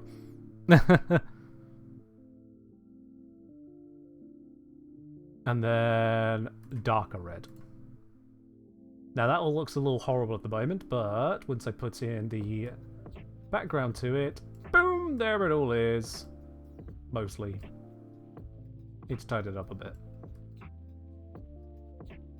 Yeah, that 350 is a little too dark, so let's bring that up a chunk.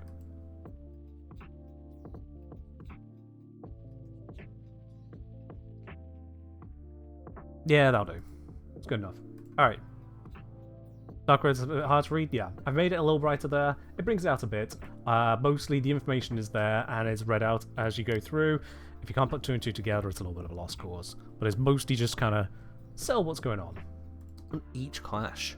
Each matching clash raises the damage by plus 150% and applies a flat plus 50% critical chance.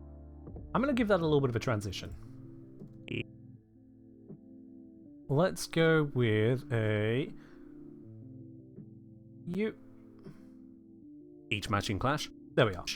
Each matching clash raises the damage by plus... Just brings the eyes over a little bit differently there. I will change the speed of it. A bit slower. Each clash. Each matching clash raises the damage by plus 150% and applies a flat plus 50% critical chance. By the 7th clash, that's 11.5 times base damage and 350% critical chance, meaning either a tier 1 or tier 2 red crit. The critical damage is 2 times, so each critical tier is 100% more damage, multiplicative with the base damage buff. While this can lead into apparently high numbers, and that's where it can end. We don't need it on screen any longer. We've got out the numbers, you can figure out the rest from there. Damage buff. While this can lead into apparently high numbers, it is limited. Not only are you casting 8 abilities to begin the assault, you then spend the time making the clashes happen, all while unable to do anything other than fly, blink or clash. The ceiling of damage only applies at the end of the ability, and then only within line of sight where you dash to in making that clash happen. But not to discourage. And what a horrible dash to sell that point on. Yes, I didn't mean to dash right into a bit of terrain, basically narrowing my line of sight to bloody 90 degrees, but I did it. And so that final hit happen. But not to discourage you. I think hit an arc. Sure, it's not a... Yep. Oh, there, Elsie. We look at that there, I do that final dash, they do the swing around, also delayed for doing it right, how dare. They clash, and the only affinity that pops up is an arc trap.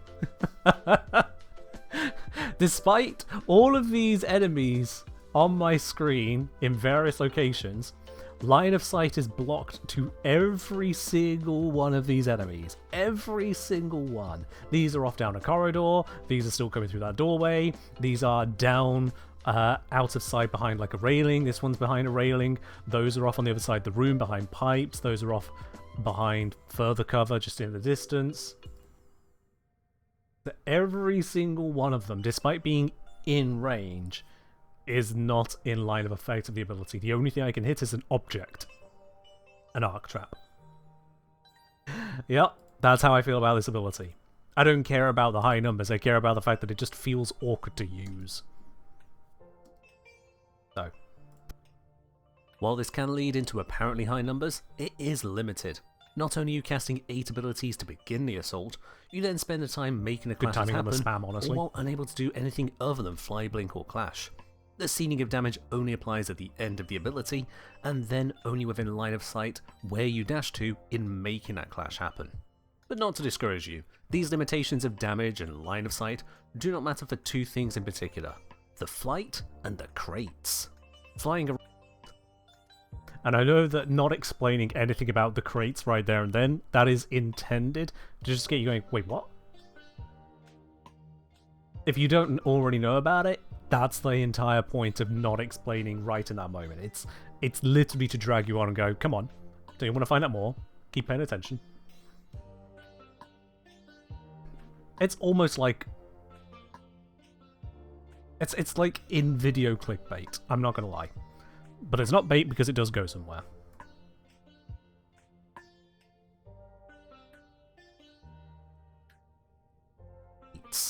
Flying around while Celestial Clash is active costs no ongoing energy drain and has no timer.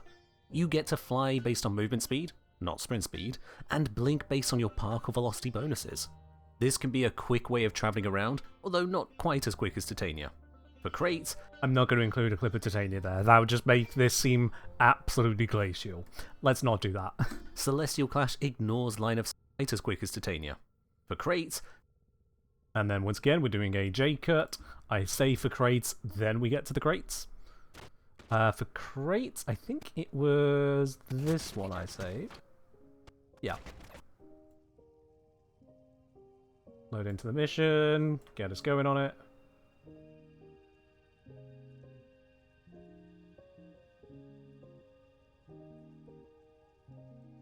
Now, I would like to have it actually finding... Aha! There we go, we got a finding spot, so...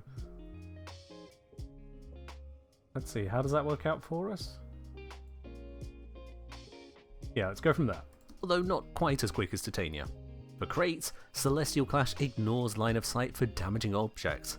Any crate caught in even the first clash will be obliterated. That was not where I thought I was in that clip.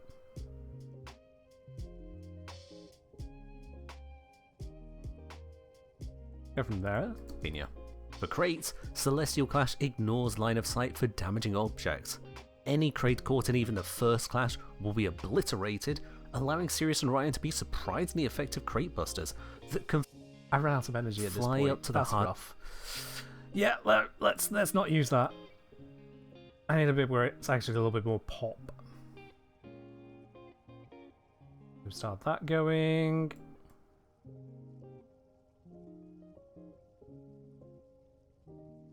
Here we go. Okay. That... Yeah. Let's try that. For crates, Celestial Clash ignores line of sight for damaging objects. Any crate caught in even the first clash will be obliterated, allowing Sirius and Ryan to be surprisingly effective crate busters that can fly up to the hard-to-reach spaces with ease. If you do want to use them as crate busters, including the loot-finding ability Golden Instinct, do not subsume over either Sun's Celestial Clash. When subsuming onto Sirius and Ryan, only one of Celestial Clash. Yep. It's not the best clip, I'll be honest. Getting clips of finding caches with crate busting abilities is not great, and I don't want to overstress on getting a perfect run. I did get a better run than this. What do you know? I didn't press record. So, it is what it is on that.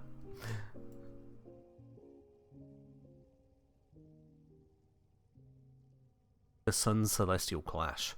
When subsuming onto Sirius and Ryan, only one of them surrenders an ability for the injection, and you can only subsume onto the primary sun. That's based on your quest choice or updated choice at Pontis Tower. However, what quest choice... And I have a bit for that, which was...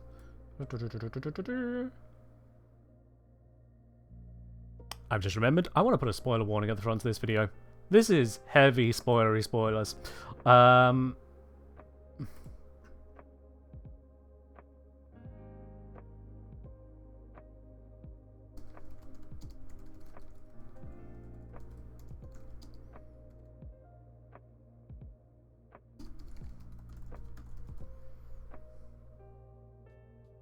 Put this in bright red.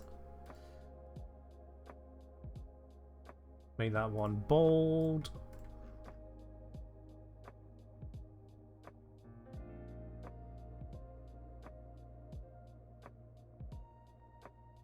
Sirius and Orion are not the frames the game tells you they are. Leave that out there. Sirius and Orion are not the frames the game tells you they are. In the arsenal, we're shown a couple details. Right, cool. Now no one can complain at me for including this bit over here. Where was here? We're up to here. Okay. We're almost halfway through the making of this. Almost halfway through, chat. Can't make use of it. On the topic of Helmith, you get 2 abilities from Sirius and Orion. Wait, what? On the topic of Helmith, he can't make use of it. Wait, why? What? How are you?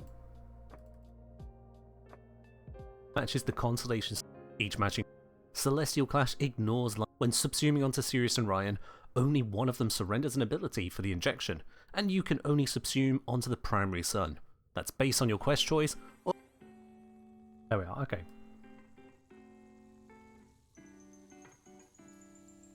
There we are. Blimey, Queen, 100 stream streak. Congratulations.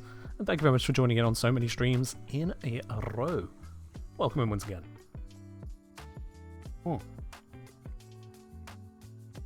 Or updated choice at Pontus Tower. However, while this leaves the Unchosen Sun with their version of... Yeah, that however can just sit there. We don't need to then linger on that. What clip have I got underneath this? End of a stage, that's fine. So let's get rid of...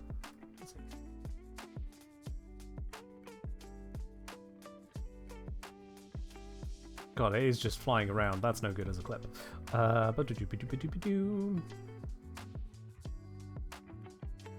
Gameplay. Updated choice at Pontus Tower. However, while this leaves the Unchosen Sun with their version of Celestial Clash, they cannot cast it as they have no one to clash with at that point. For this reason, having Sirius as your primary sun is largely best. And then that's where I want to go back, I think. Let me just check my plan here. Yep, that's where we go back to this bit. Because I want to go here. The Unchosen Sun would have no. For this reason, having Sirius as your primary sun is largely best, allowing you to replace. And then we want to actually freeze frame this one. Stick on that. Allowing you to replace. And then... quick question, can you switch suns to have 2 subsumes? Kind of. So, the way it works is that only one of them can have any number of subsumes on them at a time. So you could have a subsume on Sirius 1, and then for a different config on Sirius 2, and then for a different config on Sirius 3. But you can't have any on Orion at that point. If you want there to be subsumes on Orion, you go to Pontus Tower, you switch who is the primary sun, and once you leave the tower, now Orion is the one who is taking the charge for these kinds of things. At that point, you can go subsume onto Orion, but all of the subsumes on Sirius are removed. Temporarily. You'll have none of them in your configs, but if you then go, okay, I'm done having a subsume on Orion, I want to use the subsume on Sirius again, you go back to Pontus Tower, you do the swap again, you step out of the tower, you're now Sirius again, and Sirius has all of the subsumes there as if they were never missing. And Orion's is now missing. So yes, you can have them on both suns, but not at the same time. Certainly not across configs. You have to go to the tower and switch who is your Warframe, and the other one becomes the not frame. Yeah. It's a little bit awkward, and it's best I could see is about the only way that you could make it happen with how the game is designed. Hope that makes sense. Not complicated at all? It's not really complicated, it's more just faff to get there. So D needs to make a quicker way to switch the main sun. I don't know if they need a quicker way. I get that it would be useful. That issue only really applies to switching between helminths, and that's why it's beneficial that Sirius has such a bad ability. Jade Stars can just fall off of it. But the further issue is that when you do that switch, it doesn't apply until you leave the tower, and when you leave the tower, your account is updated. So I think what's going on behind the scenes is they're using that update as the way to make the change happen. So how do you make that change happen without an update? Do you update the account in the arsenal and then reload the player into the arsenal where they're supposed to be? Where everything was? Without bugs?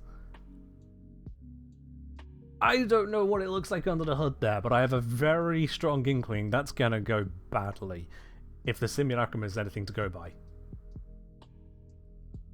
So it would be nice to be quicker, but I feel like that's the last thing I want them to pay attention to right now.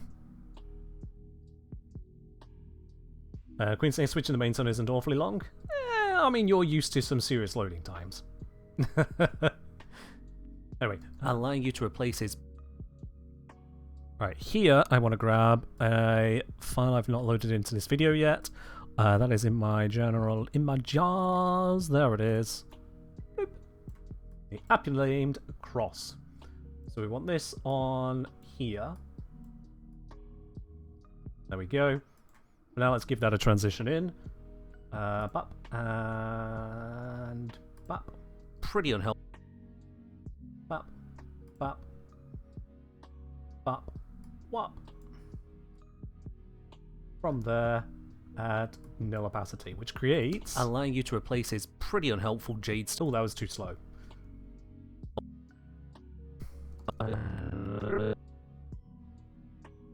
Do it to there, please. And that to 0.21. Alright. Places pretty unhelpful Jade Star's ability. He can't make use of it. Brilliant. That'll do right there. As uncalled for? Look, Queen, I spent enough time waiting for your loading time last stream. It was absolutely called for. Yeah. What's the biggest issue I'd like D to address at current? Okay.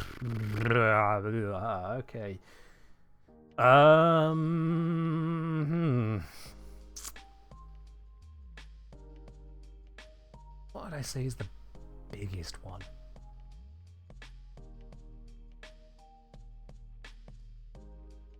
I think one that stands out, that feels like a good balance of significant but shouldn't be difficult to include, is that the inactive sun, whichever frame is your, you're not playing that one, they're just running around you like a spectre, to have the inactive sun's ability casting contribute to your constellation. The 7 stars down here. Because as it currently stands, if you hard camp on being 1 sun, and you just keep on casting abilities with that 1 sun, you just stop after 2 stars gained. The other sun can cast things, which may be helpful to you, may be detrimental, but their casting doesn't actually contribute to the generation of the constellation. Which just feels a little bit off to me. Like, let them put a star on the field, they've cast an ability, the ability is keying into the whole thing, but because the Spectre cast it rather than you cast it, you don't get the constellation star, and so the other frame, the frame you're playing, doesn't get to continue the build-up. It just feels a little off. So, as a single smallish change that would just add a little bit more flow to them, I'd like that. From that, so what you're saying, it's unfortunate because Sirius Rhino first frame, Cincinnati, you actually enjoy playing. I mean, fair enough. Honestly, fair enough on that. I don't really enjoy them as an unfortunate reality for this. Like, I've tried, I've messed around with them in various ways, various playstyles. I find it difficult to find many workable playstyles on them. They are so full of the visual and thematic cool factor, and devoid of the mechanical juice for me to get from the squeeze. It just feels like too many stumbling blocks. Too many times where I'm stubbing my toe trying to move towards the fun of it. And certainly with the pace of gameplay that I play with Warframe, the nature of the type of gameplay I engage with, they just don't work for me. They just don't. I try to be as objective as I can, at least in the first half of this video. The second half is where I get to be more me, but I know that's going to bleed through in how I show them off. On the topic of Helmeth, you get 2 abilities from Sirius and Orion. This is where I had a Lavo. Yeah, I think I could just include that as is. On the topic of Helmeth, you get 2 abilities from Sirius and Orion. Both Astral Shell and Jade Stars become available via the Helmet system when you offer this duo to it.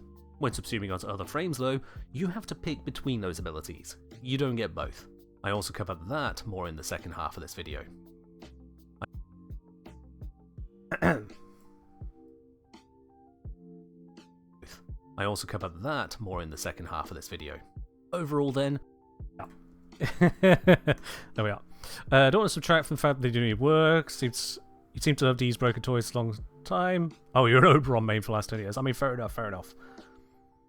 I mean, I was a Lavos main since pretty much day one of Lavos existing.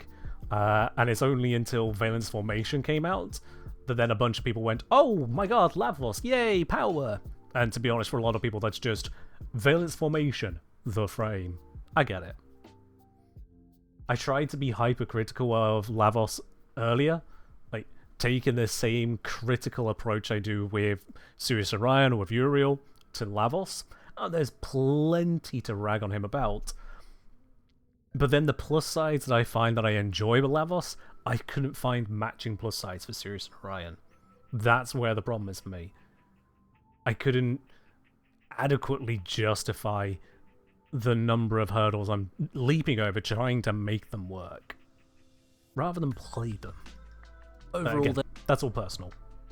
then, the Sons of 2 mild to forgettable scythe attacks, a triple dose of defensive tools, a largely unhelpful damage enhancer, and a highly conditional damage nuke. This is... Do I want to step between scenes on this? Overall then, the Sons of 2 mild to forgettable scythe attacks.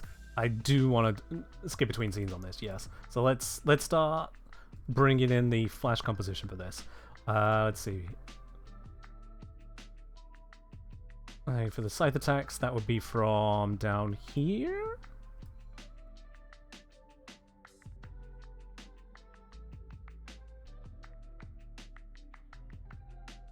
I want to see where they actually cast.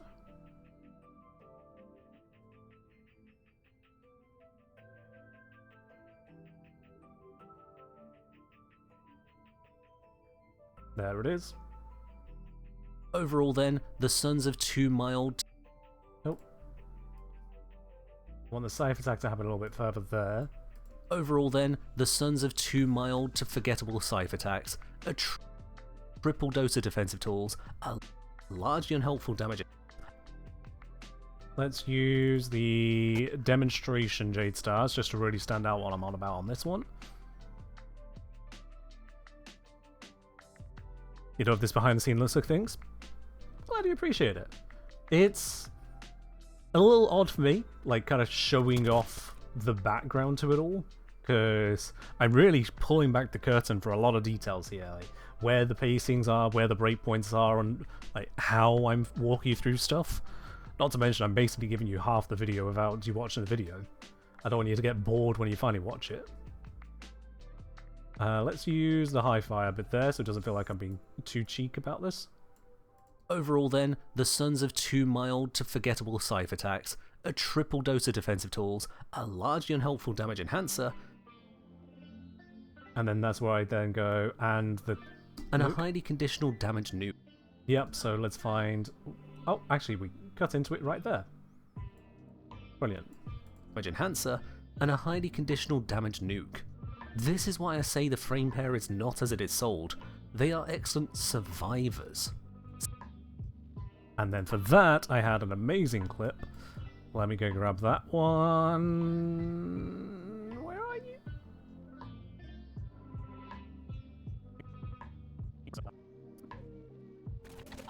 There it is. This one. Yep. And I wanted towards the end of this because it was a brilliant demonstration of all the layers of defense.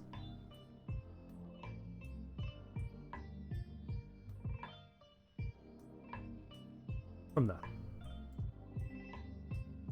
others. See this clip from a Steel Path mission where I'm not dodging, not using decoys, not even trying, and they still just don't go down under the combined attacks of a mix of enemies.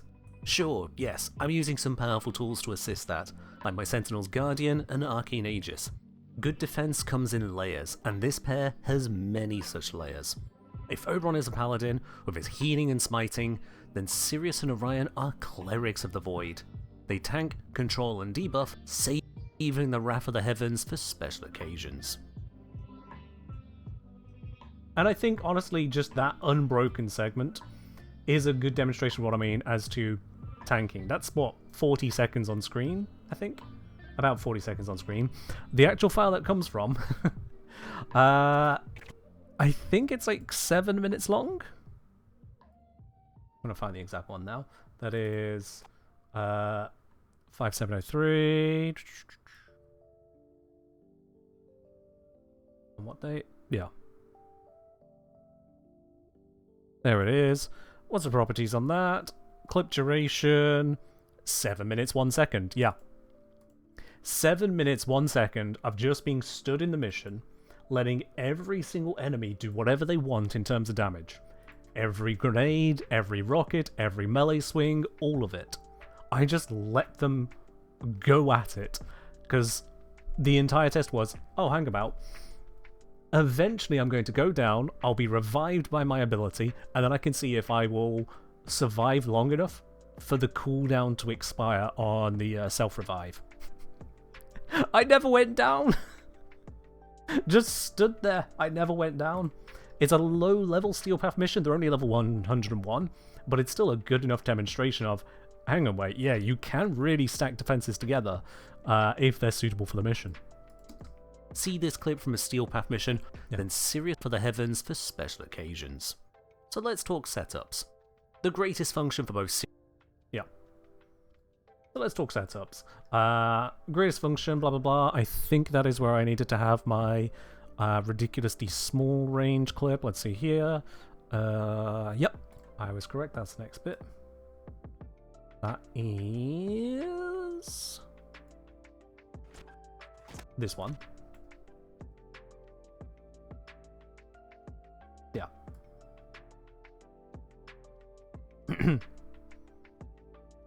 The greatest function for both Sirius and Orion is... Do I think we'll get Gauss Prime 2.0 during this Telecon? What? I'm not sure I understand the question, sorry. Coverage. If their abilities aren't given the range to be useful, they will just flounder. For that reason... And then we switch to a good range. For that reason, a very high range is our first focus. Second, they both feature a matching breakpoint. For Sirius, it's at 167% strength. This is where we bring back like Sanctuary demo, which was further up here. Where did you go?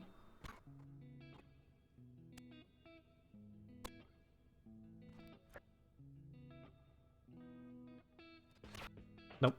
Further up, further up, further up, further up. Not that far. Where is it?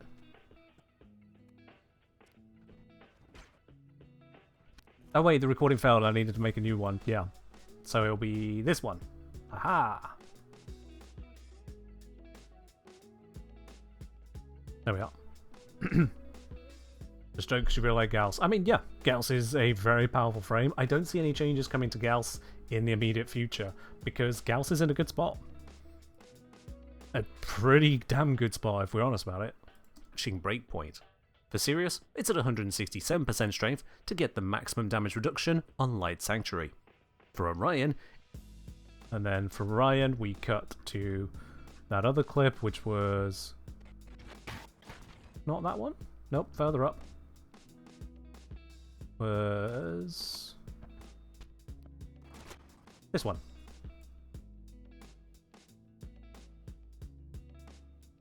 Orion, it's at 164% strength to get total armor removal with Gravitic Slash and Corrosive Projection. Duration is useful for keeping buffs and debuffs active, so again, both frames want that.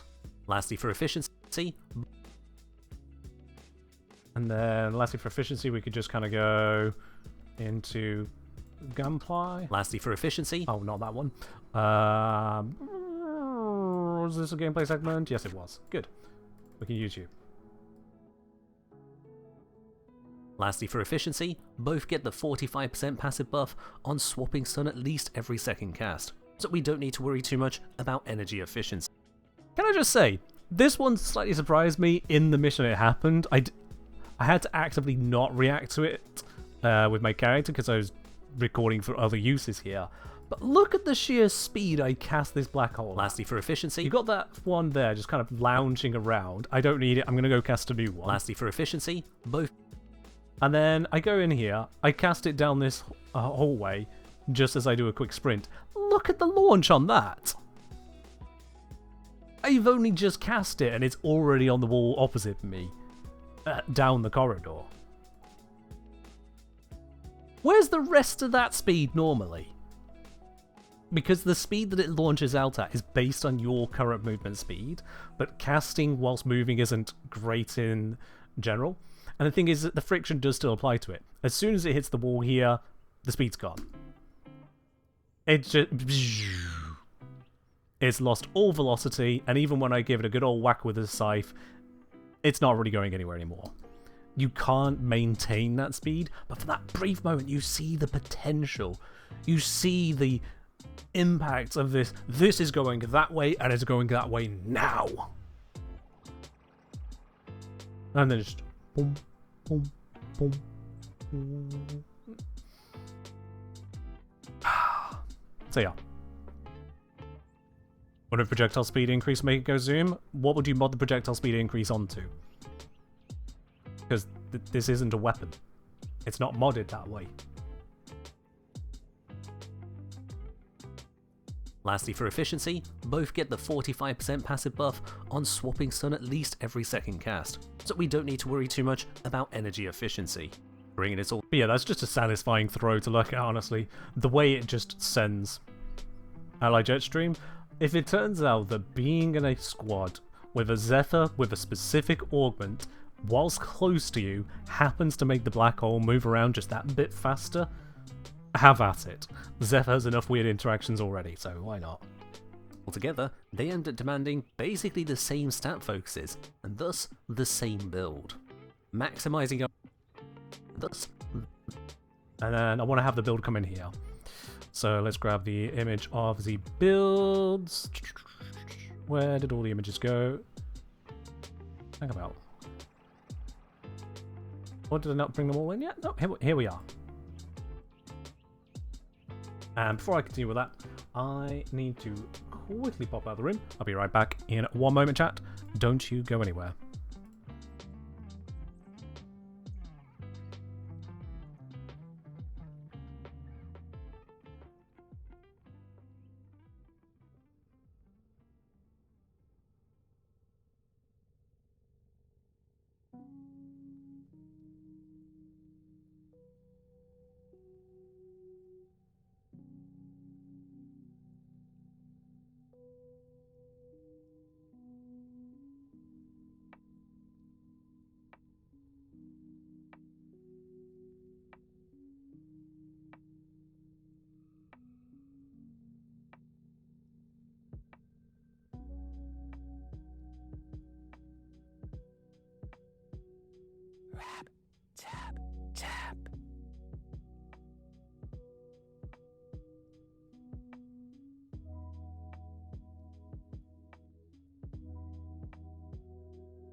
Alright, let's get back to this, shall we? What do we got here? A whole bunch of drones, a rap tap tap from Ellie whilst I was away. Lovely.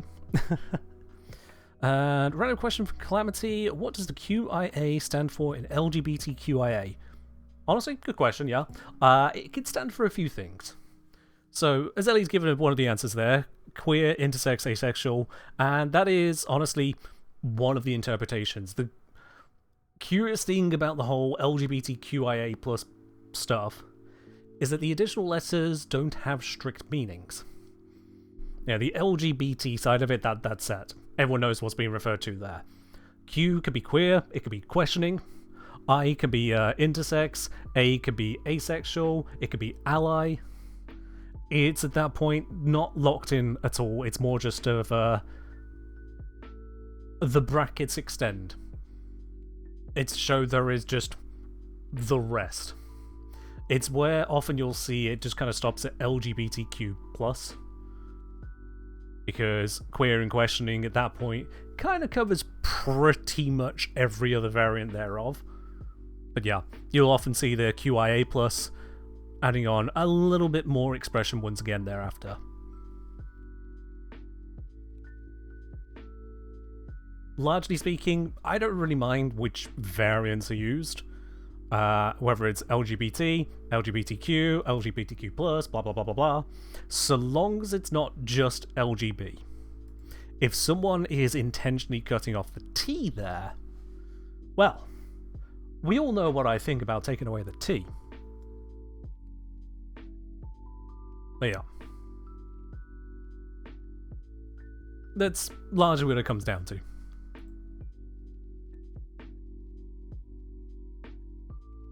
Alright then. Where were those? We were build, yes.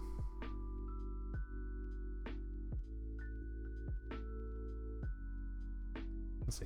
And thus, the same build. I want a slower transition on that one.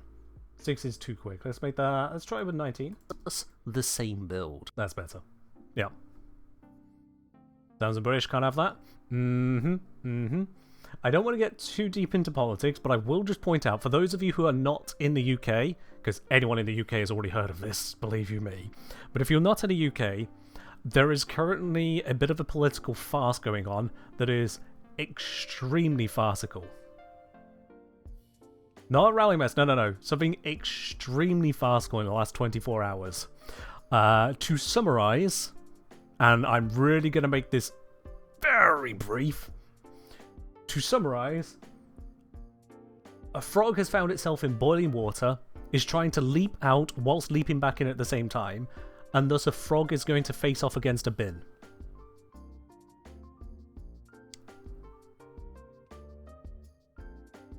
And that is the current state of British politics.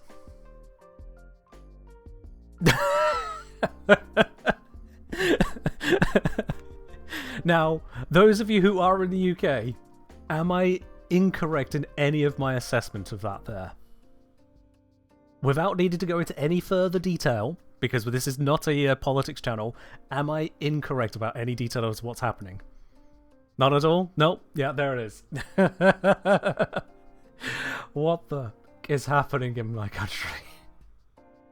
What even? Anyway, cheers to the bin. I was about to reach for the bin, but it's actually just out of arm's reach and that would hurt. Never mind. Cheers to the bin. So not confusing. If you want to look into it, it's plastered all over the United Kingdom subreddit and basically any major news outlet in the UK. So those options are there if you did want to find out more. I will not be going into detail. The same build. Maximizing our range will have overextended. We then need at least maximizing our range. And this is where I'm going to use one of my favourite things. You take it I don't support the frog? Well, considering the frog does not support me or basically my entire family, no. Family, friends, any sense of decency, yeah. It's not politics to be quite clear on that one. But, it is politics, but still.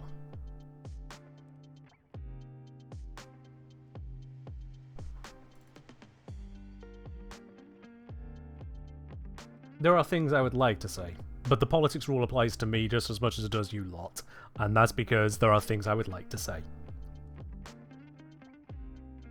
Best not. Arrow! Ah, it's the good old beige arrow of the grey border that I've used in so many videos. If you've watched a Kenjir guide or 3, you've probably seen this arrow somewhere, somewhen, somehow. And it returns! Let's put it at an angle to be slightly fancy with it. Huzzah!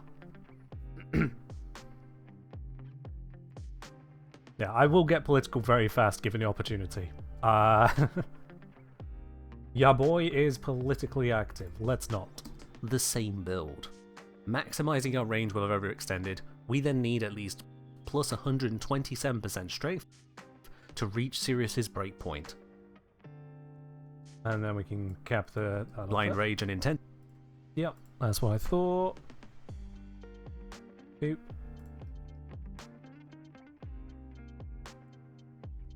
Blind Rage and this one here.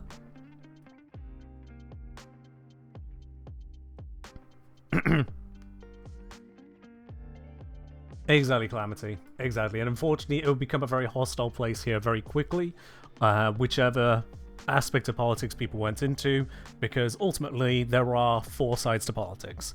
There's the side that agrees with something, there's the side that disagrees with something, there's the side that's tired of hearing about it, and then there's the side that is just not even part of that entire circle going, guys, can we get back to the Warframe? So yeah, none of us need to do it. Blind Rage and Intensify give us 129%, almost perfectly covering the breakpoints at a manageable cost to efficiency. I need a lot more duration on this clip. This leaves the rest of the mod slots open to be range, energy max. This leaves the rest of the mod slots open to be... I want to have then range. And you up onto that. Mod slots open to be range. And then... Oh, nope. Wanted to go across like that to cause them to vanish. Range, energy max.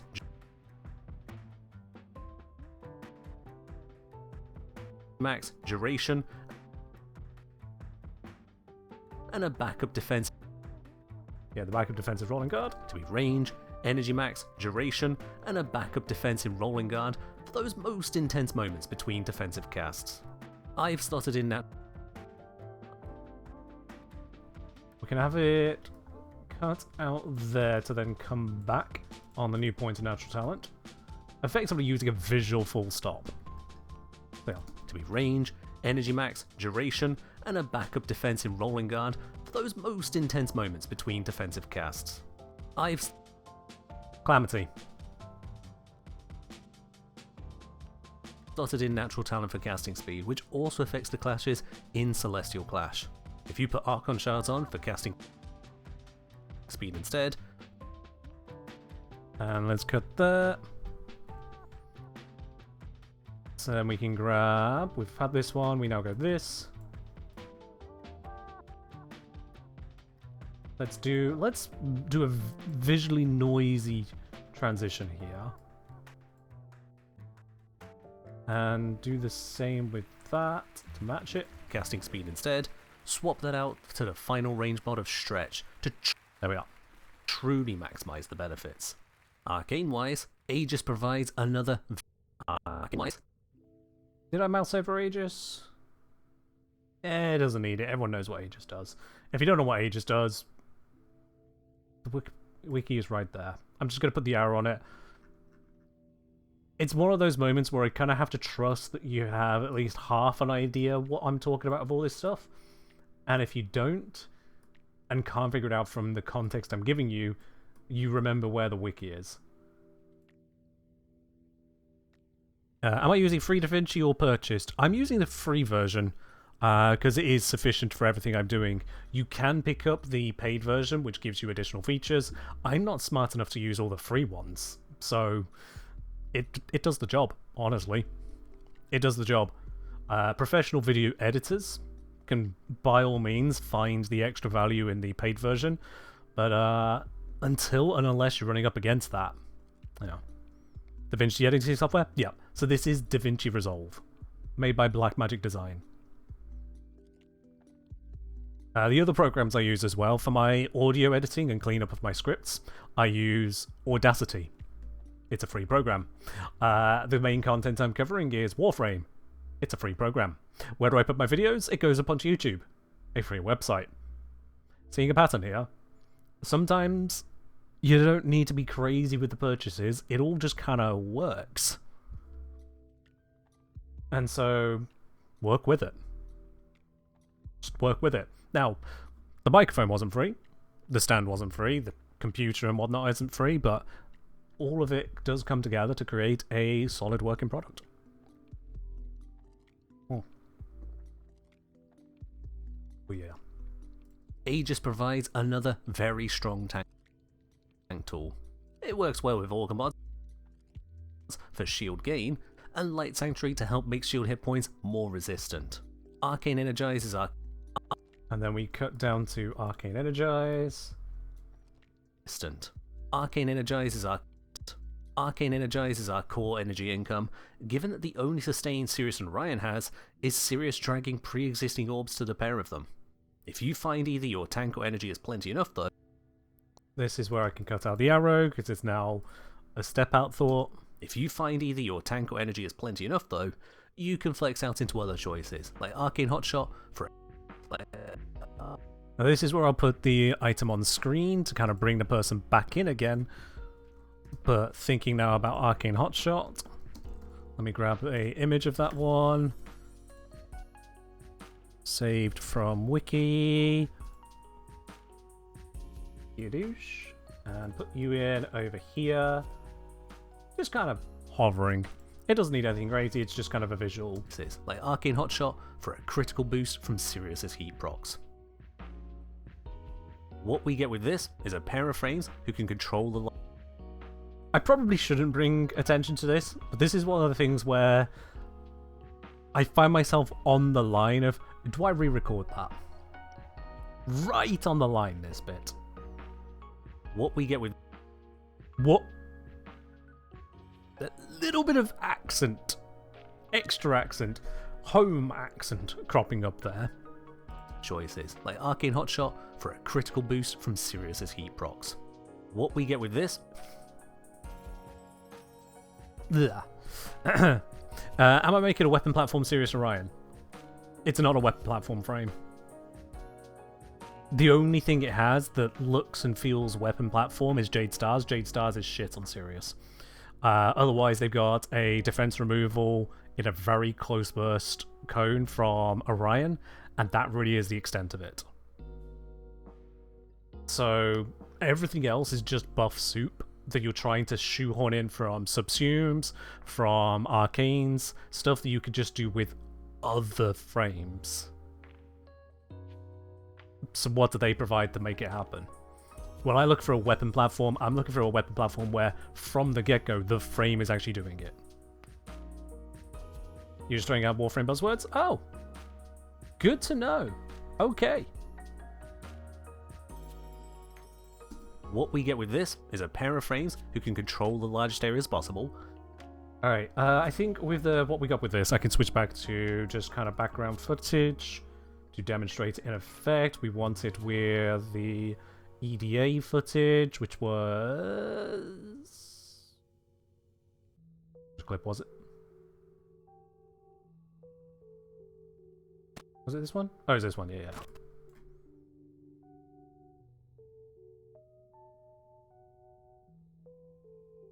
I want it after the Necromech has died, and from here, there we go.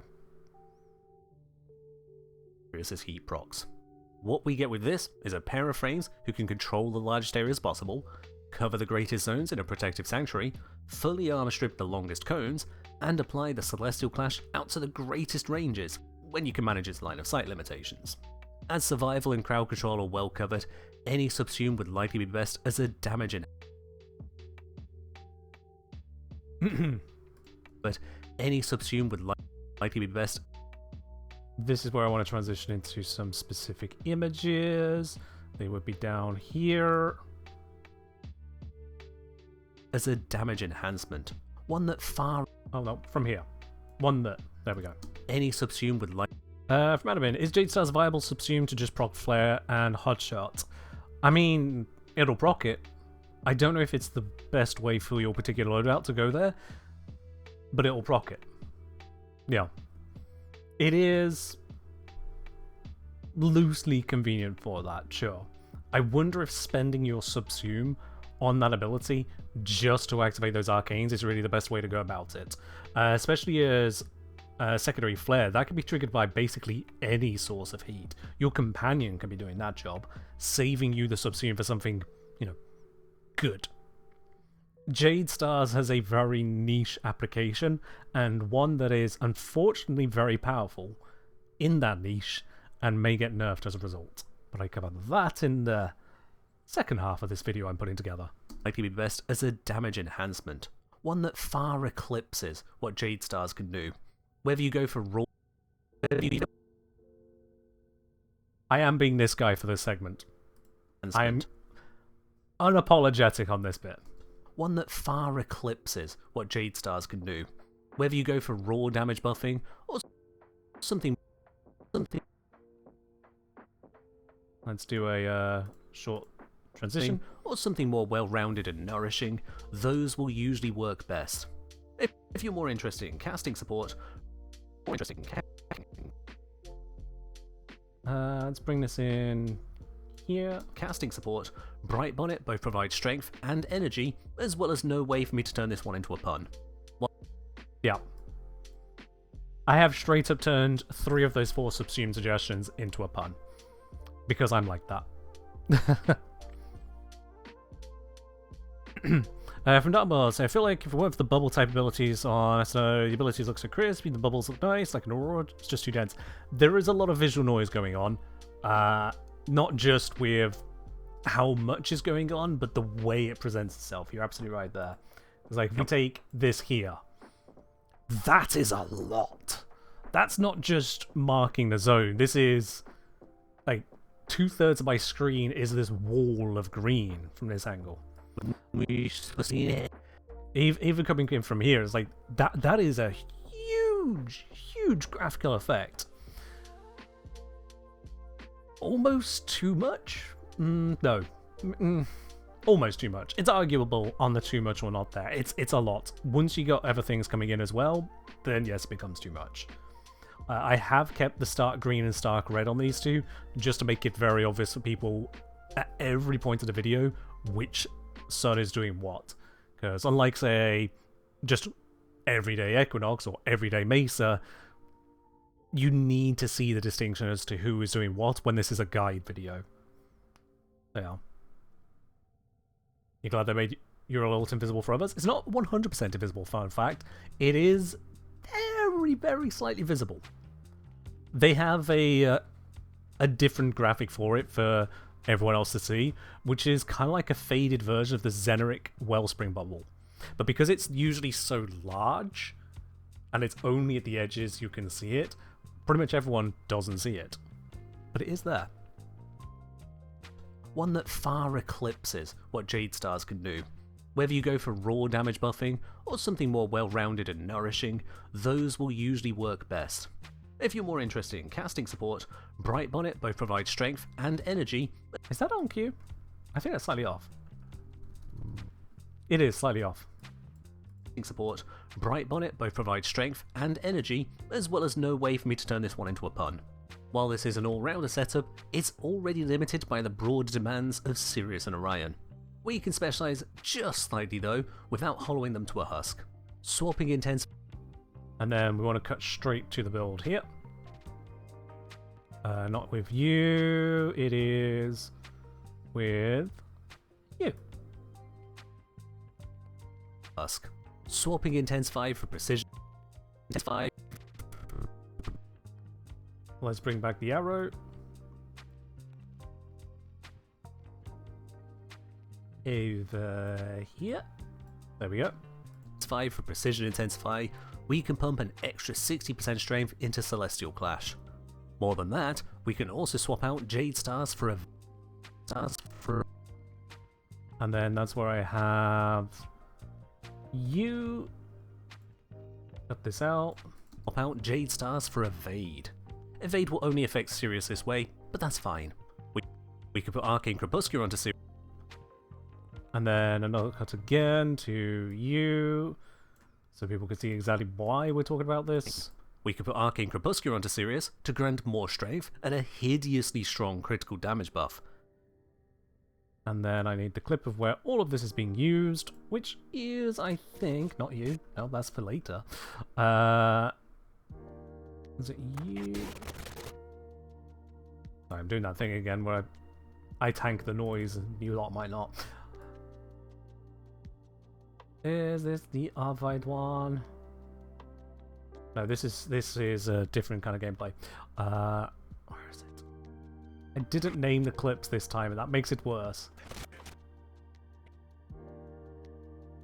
Oh, I knew there were so many clips. Why did I not name them? I have made this so much harder for myself for no good reason. Was it you? I think it might have been this one. Maybe.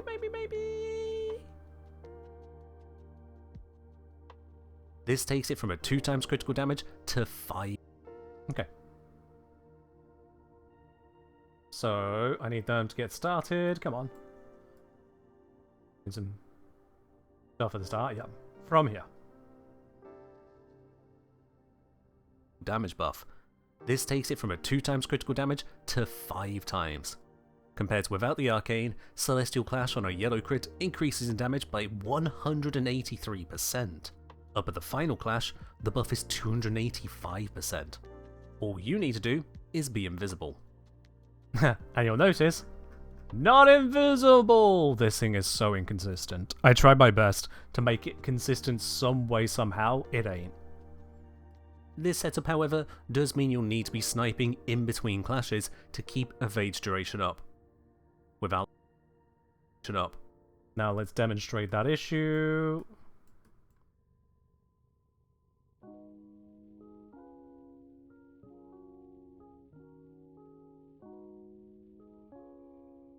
That with a second version zoomed in on the energy and timers.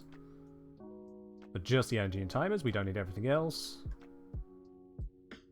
Add a little softness again, because it just looks nicer that way. In clashes to keep Evade's duration up.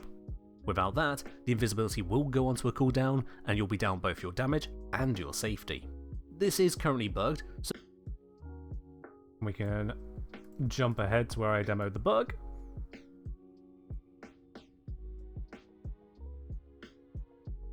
That's right here. That's actually sooner than I thought. This is currently bugged, so that swapping Sun will remove the cooldown, but there's no telling how long that'll be around, and relying on it is literally bug abuse. Don't expect that to stay. Fun fact! Yeah. For those you didn't catch that there, just to make clear again with all the cutting, Evade usually goes on a cooldown the moment you cast it. You can extend the duration long enough that you pass the cooldown, so you can cast it straight away afterwards, but there is that built-in 60 seconds per cast. Swapping brothers, for reasons I cannot explain, gets rid of that cooldown. All I can imagine is that in swapping brothers, as a defense against the other brother casting something and causing problems for you, they just don't apply cooldowns to that brother. So on swapping, you've swapped into, hey, you're not allowed cooldowns, get rid of your cooldowns. And so when you swap back, the cooldown is gone. Best guess I have as to how that works. So, yay! Maybe it's not a bug, maybe it's an intended feature, but also it's then quite a oddly abusable feature, but it's there at the moment. Looks like a bug to me. Expect that to stay. Would that make Golden Instinct spammable? There's another reason it's going to go. Yeah, you're not wrong. Yeah, that would make it spammable. Absolutely. I didn't even think about Golden Instinct in that circumstance, but if it has the same effect, no guarantee it does, but if it has the same effect, then yeah, that would allow you to just go swap, off it goes.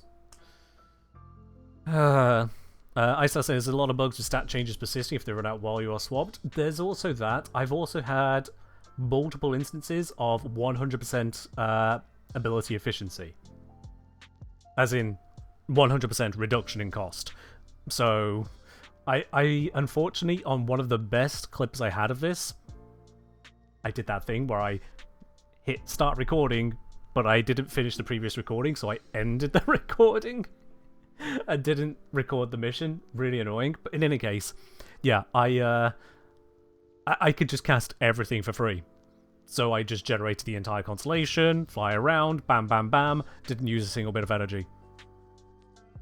And that's happened multiple times. I don't know what the exact trigger is, because again, I failed to record it to find the trigger, but it is there. You can get complete energy efficiency, which is not supposed to be possible at all outside of very specific circumstances.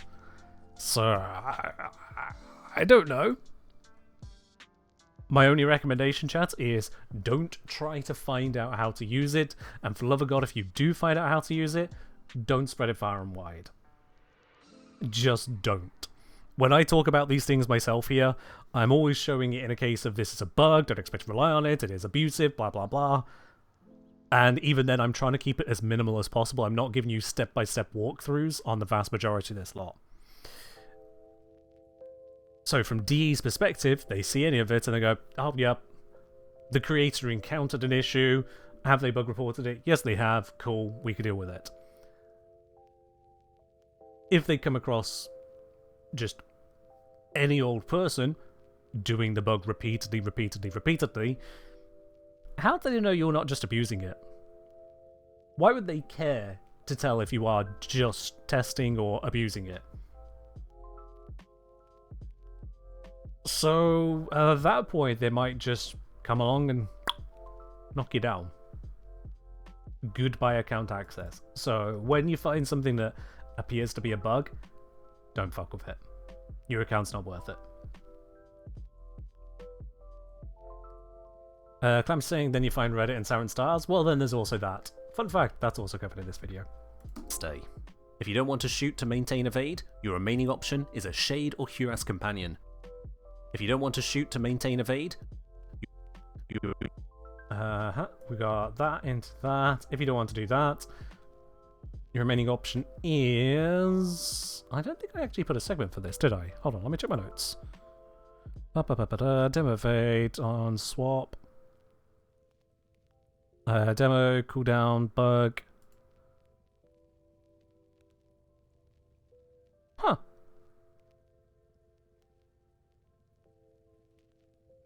Yeah, I think I intended to get a clip of it, but it broke. That's what it was. Because again, this frame, every time I try to make something work on it, I hit just yet another issue. I'm just, oh, gods. So let's just, in the screen, go for Shade. Copy that. And then Cuirass. Who's my Cuirass? Was it Irene? Yes. Actually, stand up. There we go. Screenshot that.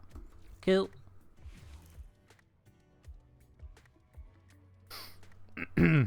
As you see him testing it, Ryan just kept casting Doom. Yeah. And that's just the part of it, isn't it? That's just part of it. Alright, reload the pictures. Let's grab you. Evade, your remaining option is a Shade or Cuirass. Shade or Cuirass. In evade, your remaining option is a Shade or Cuirass Companion. These can both make you invisible on being close to enemies while not using weapons. And then cut from that into... Wait, no. Into this... Weapons. This invisibility is inconspicuous? No, it's inconsistent. Into fighting, and then just, yeah, let him at it. Using weapons. This invisibility is inconsistent, especially when a good nuke will make you no longer close to enemies, just corpses. It also doesn't carry over between the suns consistently, making it hard to rely on being in the right place at the right time. But when everything aligns and you cast the majority of abilities with Sirius, he can then unleash a lot of invisible, powerful clashes. On being in the... But when everything aligns and you cast the majority of abilities with Sirius, but when... Hold on. Here, I'm just going to put a little snide that. Let's just put it over here. That'll do. When time. But when everything aligns and you cast the majority of abilities... It's very brief. It's a little snide. I don't even properly pronounce when. But when... It's like, but when... It's like the H has vanished, and so it is as short as I could possibly pronounce it. But when... Time. But when everything aligns and you cast the majority of abilities with Sirius, he can then unleash a lot of invisible, powerful clashes. All the while, Orion doesn't need to be modded for that. He can keep the original build just fine. Let's bring back the original build at that point, just to put it on screen again for anyone who'd forgotten what the original build was. He can keep the original build just fine. You probably don't want to fiddle too much, as it'll still account for at least 2 clashes of Celestial Clash. Ensure your first 2 casts of ability... And then we come back, and hopefully it's at a good spot. Ensure your first 2 casts... Oh, nope. Oh, we needed this one. My bad. Ensure your first 2 casts of abilities are always with Sirius, and your final 2 clashes will always use his modding for maximum effect. Largely, these frames are their set... Change a different role. Largely, these frames are their setups locked in, for if you try to break from the mold too much here, well, you might as well start considering a different frame entirely. It's not bad for a frame to have some core stats you strongly want to work with. And that's where we bring in some comparisons. I bring in... Where are they? Nope, not you. Not time for you. Hold on. Where are they? Ah, there it is. What's this then? Alright. Is this the Corpus mission I was talking about earlier that I wanted to find and I couldn't find? Are you kidding me? It is. This is the Corpus mission I said I had recorded earlier, but I couldn't find it, so I just went and recorded a new one. Whatever. Okay. Let's just use that as a transitional bit of B-roll then, why not?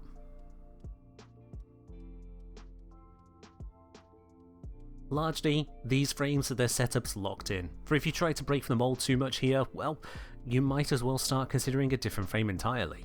It's not bad for a frame to have some core stats you strongly want to work with.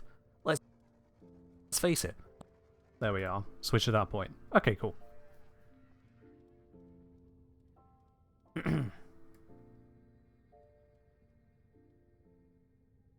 Let's face it, a low strength Rhino is just dead weight, and a Yep, low strength Rhino is just dead weight. I don't even need the rest of that. and a low duration Volt is a sparkler with performance issues. For Sirius and Orion, go back to this. Neutral strength makes them achieve Sirius and Orion, neutral strength makes them achieve little of note, while even moderate range is just not enough to make them stand out.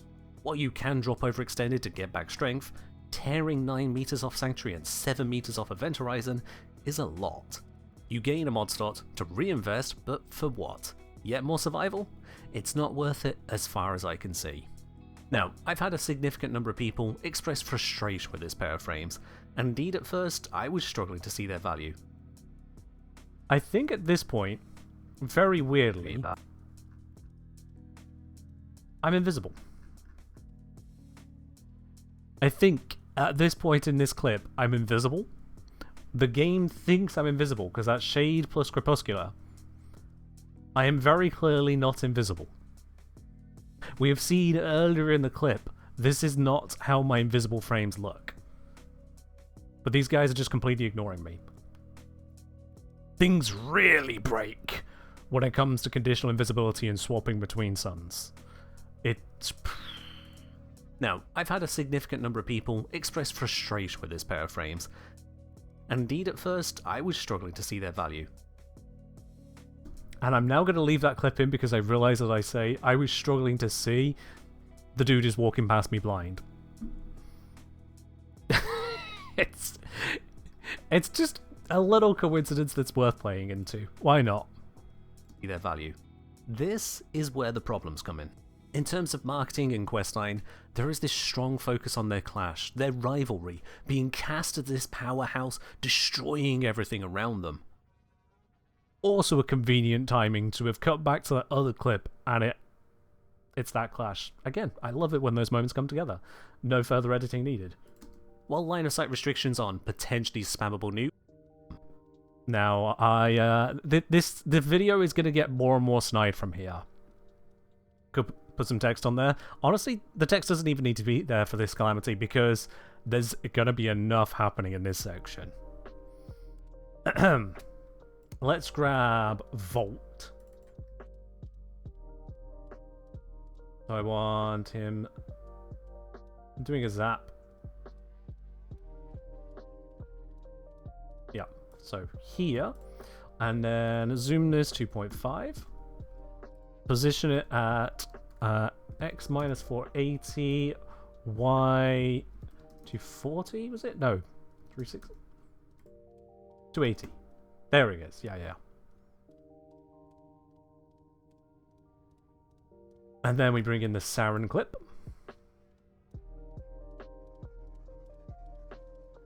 That's now becoming Grendel 2.0? Maybe.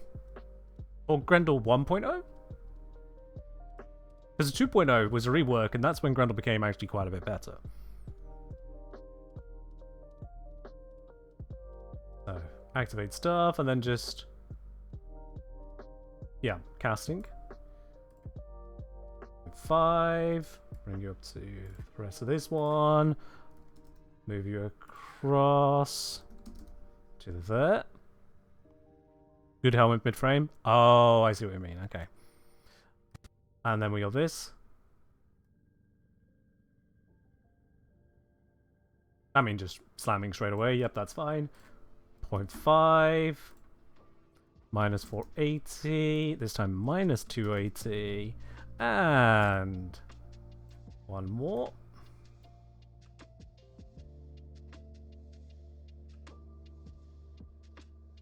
To cast. All of these missions, all this effort for like a 3-second snide bit. Worth it. Oh, was it? It's 270. That's what I'm doing wrong. Not 280, it's 270. I knew the number was wrong, I just didn't know how I got it wrong. There we go. I probably should have just used a anchored zoom, but whatever. Cast as this powerhouse, destroying everything around them. While line of sight restrictions on potentially spammable nukes makes perfect sense, and now you know why I put that there. Hey chat? Now you know why there are suddenly, with almost no preamble, Volt, Saren, Banshee, and Gara all on the same map in the same position, aside from Gara, doing the same thing. While line of sight restrictions on potentially spammable nukes makes perfect sense,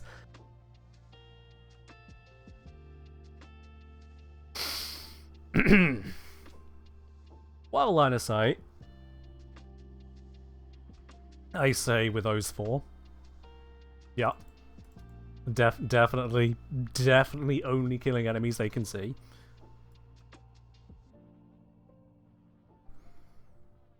And then that transitions into your boys on this map. And I need them to now start stacking up their option. Alright. While line of sight restrictions on potentially spammable nukes makes perfect sense, there's no denying the busy work that goes into getting their nuke together, only to have it fizzle on a doorway. 7 ability cast to charge up, an 8th cast to launch, and then 7 swings to bring it to the cinematic crescendo, with an extra firing delay on the... Oh, I want to skip ahead a little bit on that. There's no denying the busy work, only to have it fizzle on a doorway. 7 ability cast to charge up, an 8th cast to launch, and then we want to skip ahead a little bit. Don't even have enough for the thing. then 7 swings to bring it to the cinematic crescendo with an extra firing delay on the finale. Sure, that leads to a bunch of damage, but not before you've spent a considerable amount of time shoving energy into actions for the sake of being able to hit the LOS bomb. When you combine this with the requirement to swap Sun, meaning a mix of taps and hold cast, or roll tap cast if you invert their inputs, it can feel a bit jank.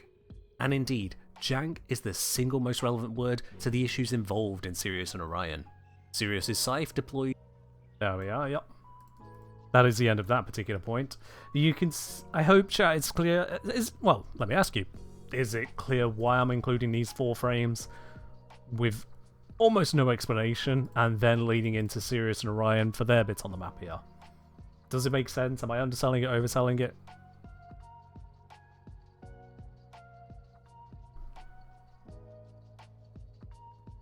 Sirius's Scythe.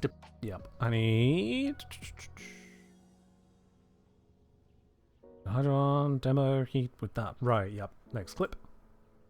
You tapped out, what was the question? You were tapped out, you could still hear me. You feel like it makes sense, Martials? Cool. In video, you probably won't put too much thought into it. I mean, fair enough. I don't want to belabor the point, but yeah. You can't hear when reading. So you're tabbed out reading something, meaning you can't see and you can't hear, but you expect me to go back over it. Calamity. Nope. Penalty. Basically asking, what did you miss? Yeah, I don't want to belabor the point on the whole nukes there, but the idea is to show multiple frames which are adequately killing without being able to see targets, to then go back to the frame which is required to do a lot of work to then still be able to see the targets that they're killing. It's just kind of bringing out that comparison. Alright, let's see. So I throw Cypher these here, yeah. Let's do it from there. Sirius is... And I get that it's not a fair comparison. Like, if you take Volts 4 into a Steel Path mission, it's not going to be killing much of anything. You take Banshees 4 into a Steel Path mission, it's not going to get anything. If you take Sarin without scaling her up into a Steel Path mission, it's not going to get anything. If you take Gara into a Steel Path mission, she's probably going to struggle at least against the Grineer to begin killing things because it's just not going to do that much. Whereas Sirius and Orion, they can kill things. It's better against low hit point factions and worse, certainly worse against armored factions.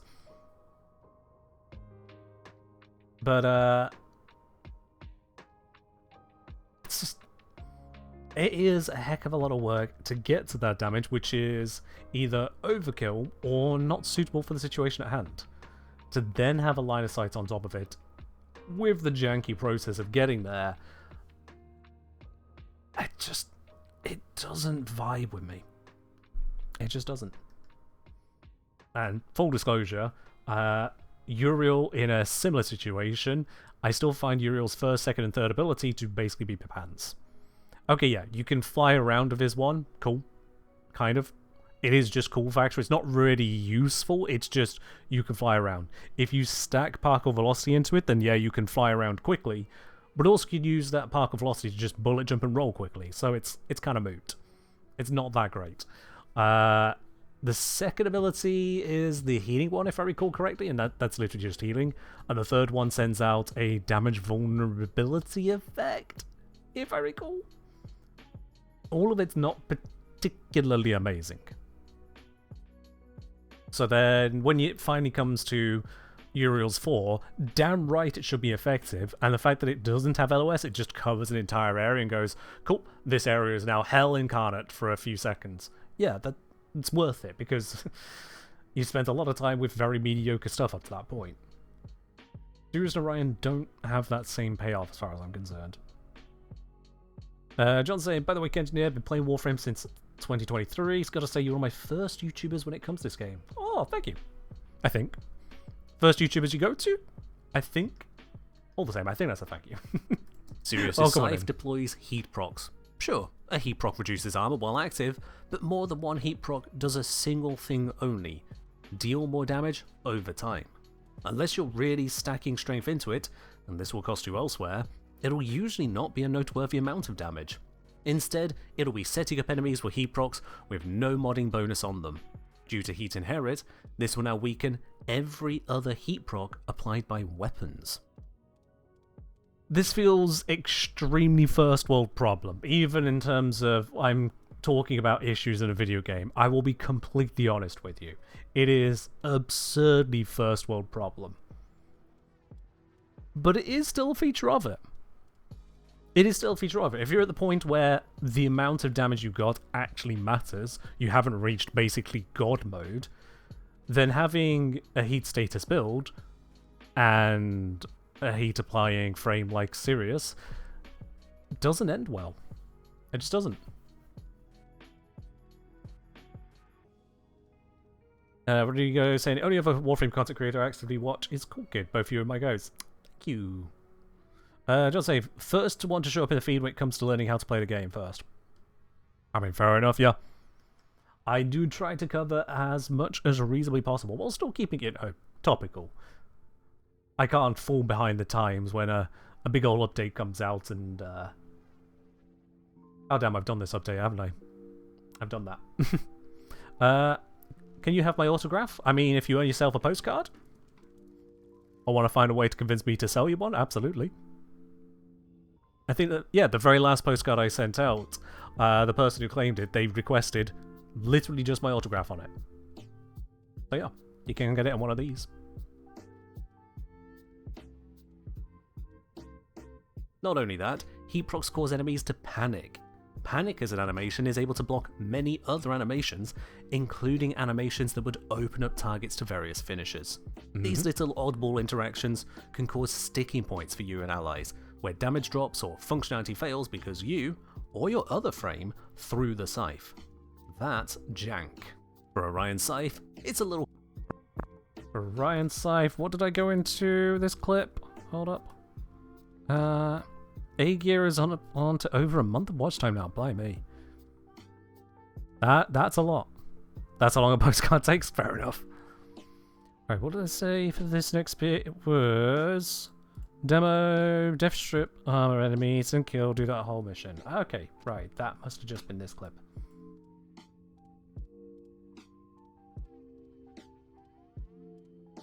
No, we'll take it from there. That was a good swing. It's jank. For Orion Scythe, it's a little conflicted. Having removed defenses, the damage proc it is delivering is Slash. Slash is most powerful when bypassing armor. With no armor in the way, it's just the weakest prop type. It's 35% base DPS rather than the 50% of heat or toxin, with none of the AoE of gas or electric. It's thematic, but mechanically mismatched. Jank is also present in setting up Sirius and Orion. Due to how they were made, with Sirius... let's see, for here, Arsenal, looking at the pair. Yep. Orion. Due to how they were made, with Sirius as the core frame and Orion as the exalted frame, you can only ever have one Orion. Build as many Sirius as you like, you'll always have one Orion with one form arrangement and one set of configs, permanently. With these frames being a little unforgiving on build variety, limited configs and former ends up not really being an issue, but it is still jank. Want to subsume different abilities? Now, as I go through this is about the last millisecond of an opportunity any of y'all will have to go, Ken, that didn't really make sense. Can you explain more in this part of the video? Because, let's face it, you normally don't get to even see this bit. Yeah.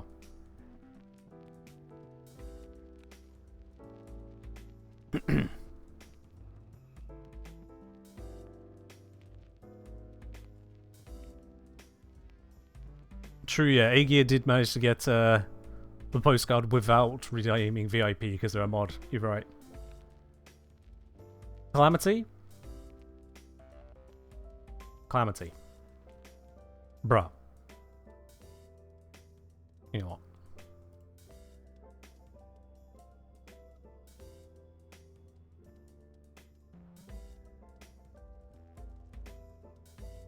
Bruh.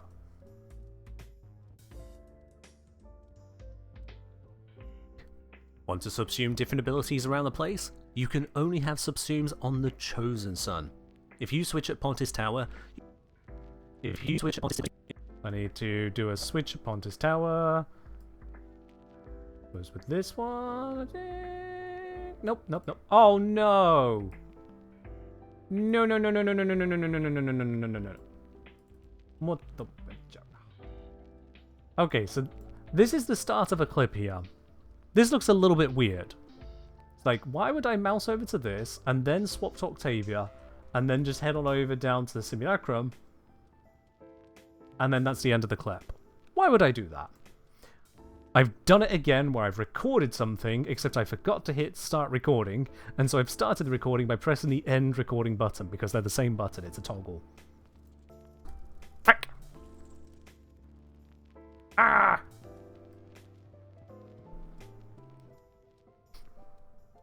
Oh, for goodness sake. Alright, whatever. Let's go re-record that then. So, from notes, what did I need to record? It was...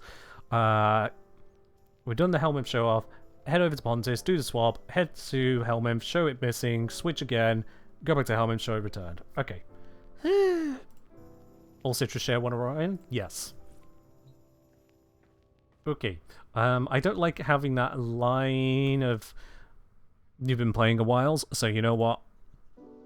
Intermission screen, sign out and back in. I want to get rid of all of that lot there, because that's going to pop up.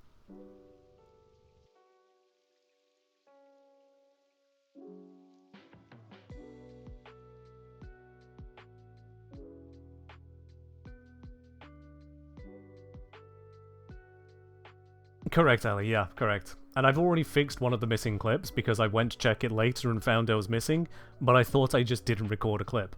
Now I know how that happened. I found the other half to what was missing. I just... Ugh. That pop goes away if you switch regions to North America? Yeah, but I'm not in North America. From Warframe, hey Ken, how is it going? Are people really passing away by the hundreds in Europe because of the heat? Yes.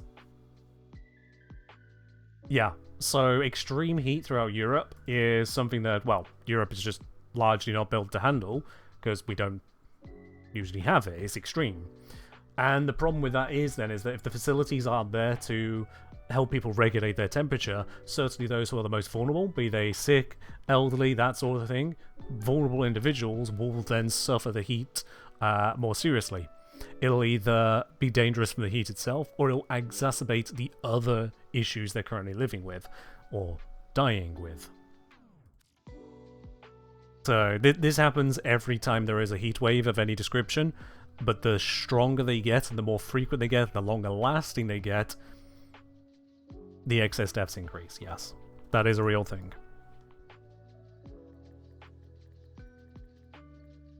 That's horrible? It is horrible, yeah. It is horrible. The solutions are debated, but the reality is these heat waves are here now. Like, year on year, we've been having more of them and more powerful.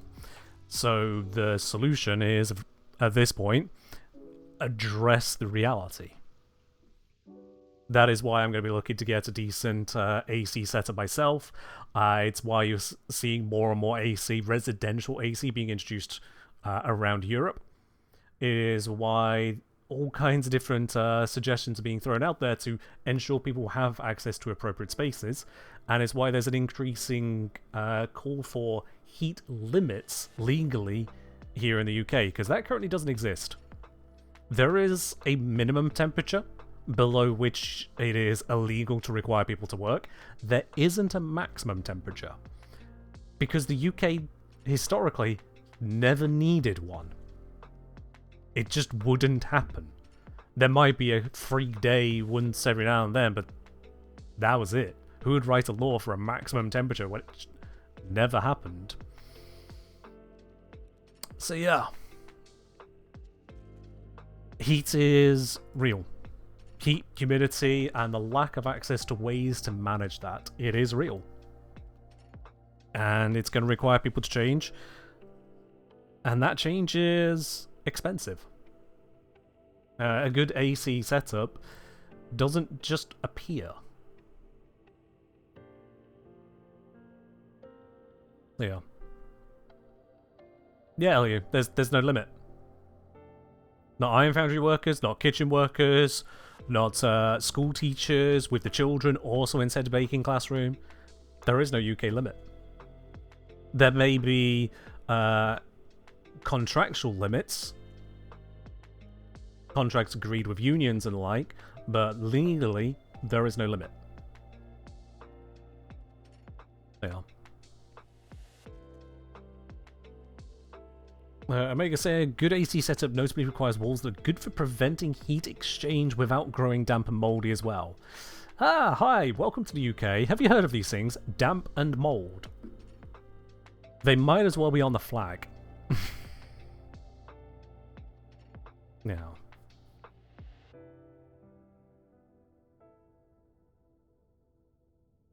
So, not to belabor the point too much, but you're absolutely right. The heat is real. And yes, it has led to people dying. But there's no sugarcoating that. Needed to record bits here. Let's do this correctly. Okay. Let's set you to that. Okay. Cool. Why did that not start? Still not starting. What's going on?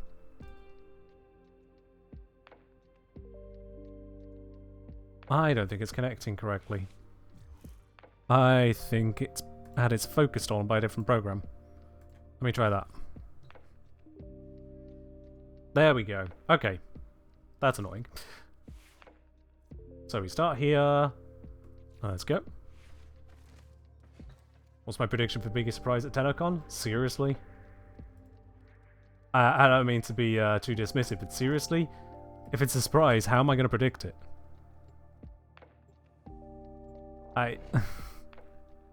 What am I supposed to say to that?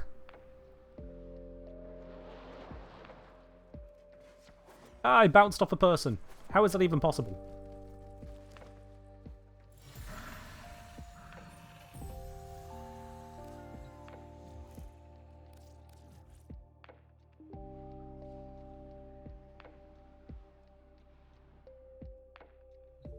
Okay, that swapped the primary sun. We head on over here, we show Sirius. Wrong config B. There is no evade. We're like, what? No evade? But it's true, no evade. And then we head back over here. We go back down to Pontus Tower. We go down to a new location, give it a moment to load. This is the process you go through just to get subsumes onto the other sun. You have to load into Pontus Tower to head on over to switch which sun is primary. And the only reason D would have us go through all this process is because technically it's the only way. Whatever their technical limitations are, this is what's needed to make it happen. And now we look here and evade is back. Huzzah. There we go. Okay, got that as a recording. Let's just pause in the orbiter there. It doesn't properly pause, whatever. Let's go back to the editor. Let's grab that file I just recorded. Get in and demo it.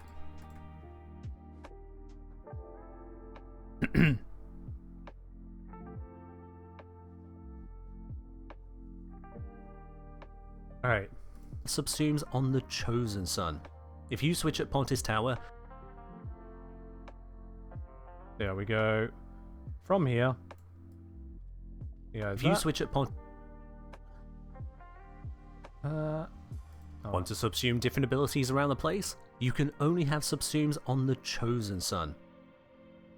Yeah, I suppose let's just cut straight across to the Pontus Tower bit. People know where Pontus Tower is, hopefully.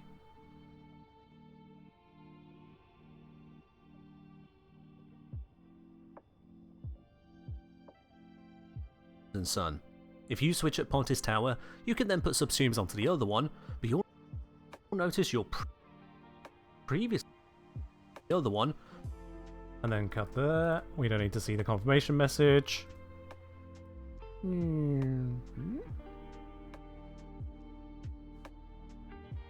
subsumes onto the other one, but you'll notice your previous subsume choices have vanished from the now unchosen sun. Worry not, you've not lost resources. Swapping back will return. Yeah. Swapping back will return the original subsumed abilities. And then... There we are. Okay, let's make sure this flows correctly because I've done a lot of cutting. From Seren Primo is asking, can I gift a TennoCon digital pack? I'm on PC and my friend is on Xbox. I had a conversation about this. Hold on. With DE themselves. Let me double check on that conversation. That was about that. That was a different one. Regarding TennoCon digital pack, gifting, disappear. Right, so it looks like gifting is only on Steam and only if you're in eligible regions to gift from one person to the other. Otherwise, they don't have a gifting process set up. There you are, yeah. It's really weird that I happened to ask about that one a couple months ago, but yeah, there's a specific answer on that one. Otherwise, if you want to gift the pack over to your friend, the next best thing you can do is, well, get in touch with them and say, yo, give me your deets, I'll send you the money so you can buy it.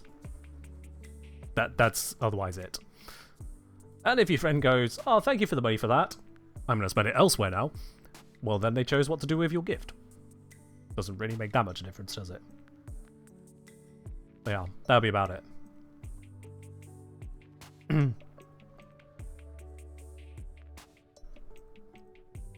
When technically is the last day to grab the digital pack, by the way? No idea. You'll need to check the DE store for that to see if they have an answer. But it is still jank. Want to subsume different abilities around the place? You can only have subsumes on the chosen sun. If you switch at Pontis Tower, you can then put subsumes onto the other one, but you'll notice your previous subsume choices have vanished from the now unchosen sun. Worry not, you've not lost resources. Swapping back will return the original subsumed abilities, while again wiping them from the other sun. So no matter what, your configs will only show one. So no matter what, let's use that to... Oh, it lagged. Oh, that was pain. Right, let's use that to then go for the screenshot of the config, which is that. No matter what, your configs will only show one sun with subsumes at a time. Not unworkable, but it's an extra trip to Pontis Tower if you want to change who gives up. Let's use that opportunity to actually show the trip. Oi, I didn't click that. Thank you.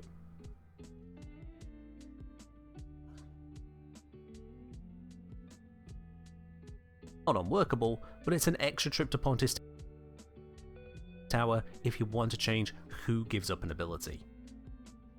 And that might be the perfect cut point to transition to the next thing. The suns are bad at sharing companions.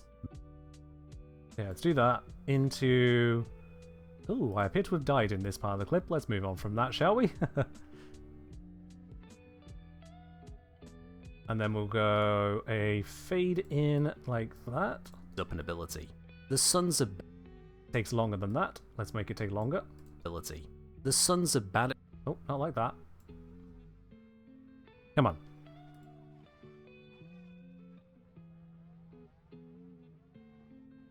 The suns are bad... What? Why is it? Bruh. The suns... Oh, there was this down here. I didn't even see it. That's why that was going wrong. I wondered what was going on there. There we go. The suns are bad at... There we are. Okay, now that looks like an intentional transition. This tower if you want to change who gives up an ability. The suns are bad at sharing companions, bad at sharing helmet, bad at sharing configs, and even bad at sharing weapons. If you have an Incarnon gun activated, there's a chance that swapping sun and back will cause them to just deactivate the Incarnon.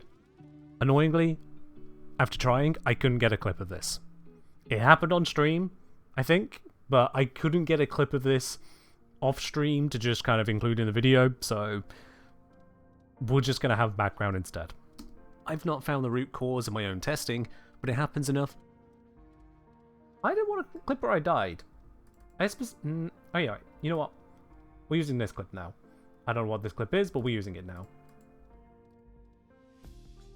The whole point was talking, not dying. Who gives up an ability? The Suns are bad at sharing companions, bad at sharing helmet, bad at sharing configs, and even bad at sharing weapons.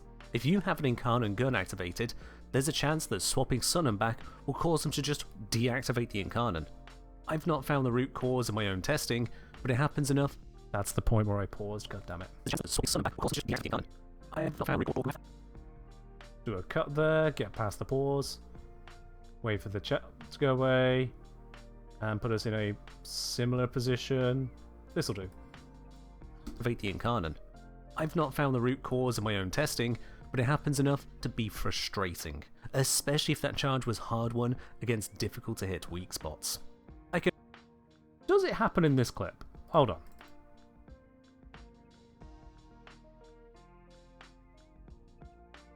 There's a switch here. Doesn't happen in this clip. That's annoying. It's so inconsistent, but it happens. Oh well. Welcome back, Moon. I can appreciate, on a technical level, weak spots.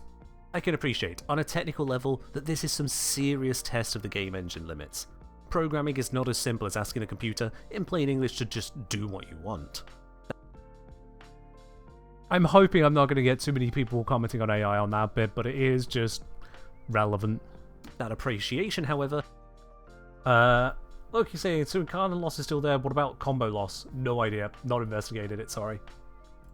Doesn't make stubbing the proverbial toe on the table leg of Jank any less annoying. A number of the design aspects of Sirius and Ryan feel restricted, as if to find a way to make 7 abilities only as good as 4. Take Event Horizon. Let's take a bit where I cast Event Horizon then. If we're going to take it, let's take it properly. Do I cast it here, or do I sit on Greeny Boy for a bit? No, no pausey. I want to see that black hole. Come on. Cast the Event Horizon. Please? Oh god, it's already cast. Okay, well, you know what? It's on visual there, we'll go with that. 4. Take Event Horizon, which allows you to control it. On a normal Warframe... Yep, and then we switch to that prepared clip, which is down here. Nope. Nope. Nope. Nope. Where is it? There it is.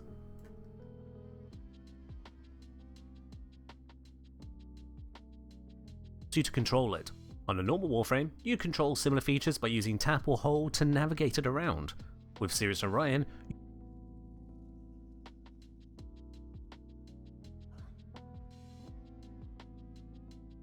and from there, Sirius and Ryan, you're instead required to spend energy on casting either variant of your first ability to make those moves. With Light Sanctuary, it has a 10-second spool up. Not the best demonstration of that. Let's see if we got better for the time we use. Ryan, you're instead required to spend energy on casting either variant of your first ability to make those moves. With Light Sanctuary, Yeah, that'll do. make those moves. With Sirius and Ryan, you're instead Yeah. with Light Sanctuary, And then we got this demonstration piece. moves. With Light Sanctuary, it has a 10-second. Let's do a call out on this. And set the zoom It to has a that. 10-second. That's too long. It has a. There. Skip that one. This, zoom in.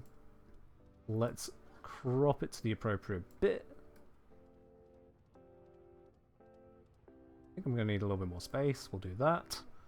And then, once again, like we did earlier, switch that to a gentler keyframing. Bop and bop. There we go. Pull that back out. And let's try that. With Light Sanctuary, it has a 10-second spool up in every new location. That's 10 seconds post-cast where healing isn't as strong, defense isn't as strong, and coverage isn't as far. I'm not sure what value that spawn up adds, just a penalty for wanting to be somewhere else. Likewise on casting choice, not swapping leads to making no progress on the fourth. Not swapping choice. Now we can take out this. Not swapping leads to making no progress on the fourth ability. Modding both suns to be effective through ability. Yep, and then we want to go back into a gameplay segment, which is not that. It's clean position for AoE growth. Thank you. I somehow managed to get that one first try. But clearly it just shows I've done enough with this frame. Progress on the fourth ability. Modding both suns to be effective throughout the clash, but otherwise having dud clashes, is another stumbling limit. And yet, despite the inactive sun casting abilities for you as you run the mission, those casts do not count as Celestial Clash. Only you personally can advance it. When using Celestial Clash, you are locked into moving, blinking, clashing, or stopping the ability. You can advance it. Let's go across because I think I activate it just moments later. Only you personally can advance it. When using Celestial Clash, you are locked into moving, blinking, clashing, or stopping the ability. We only recently had this limitation removed from Hildryn, finally allowing her to do more than aura farm as her shields ran out. Now it's Sirius and Orion's turn. At least with flying and blinking around, they have 3-dimensional movement, though I will note that the vertical movement axis is locked, unlike flying with Titania and Wukong. The blink can be repeated as soon as the animation ends, but there's no And now with this, best demonstration is the Eidolon clip I had earlier, which was... where is it? Oh no, it's one of these. There's an earlier one in recording, so it might be all the way up here. I really should have named these files. There it is. There it is, chat. The blink can be repeated as soon as the flying with Titania and Wukong. The blink can be repeated as soon as the animation ends, but there's no input buffer to allow you to seamlessly chain blinks one into another. As good as the flight is, it has those stumbles. And not to forget, these two suns have no... And not to forget... That's where I then bring in... There's a gameplay segment down here. It was this one, I think. Yep. This is where I'm just using Pride with them. And not to forget, these two suns have no synergy with their own signature melees. No ability interaction, no passive buff, no slam supporting abilities, no melee supporting abilities really. None of that comes together. So while Sirius and Orion are defensive, survival capable frames with a flashy control ability and respectable power in their ultimate, they have issues. Technical issues, thematic issues, gameplay issues, input issues, setup issues, interaction issues, marketing issues, and synergy issues. Any disagreement, chat? Let's see, what was that one? That's for something later. I think it is this one here now. This is a fun one. A lot of issues? Yeah. Like, none of them are game-breaking. Well, some of them are actually slightly. But it's more just... There's a bunch that gets in the way of me appreciating it. And some of it is technical, where they're running up into limitations of the game. And some of it is design, where you kind of go... Why did they make it where Light Sanctuary spools up its power and range over time? What is that adding? Who does that benefit? Yeah.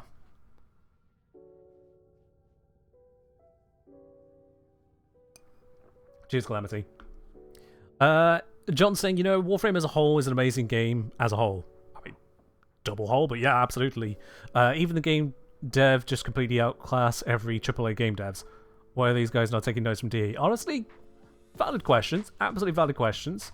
And yeah, it's a weird one because Warframe and DE, really, they make a point of, one, having a little bit more of a vision for themselves. They don't appear to design by committee. They appear to actually have a real plan and implementation, but at the same time, they're doing it for the passion of bringing fun to players. In their monetization strategies, in their marketing, the way they bring it to people, and the way that the setups are there for us, the gameplay, the cosmetics, the whole lot, they really do give more of a sense of this is for us, not merely sold to us. Whereas you'll get various larger devs or larger publishing companies, and it does very much feel like it is a product and a profit margin, where you start wondering, when is this supposed to get fun? When are we supposed to like this, rather than finding what's the line where if we go any shitter, people start to leave?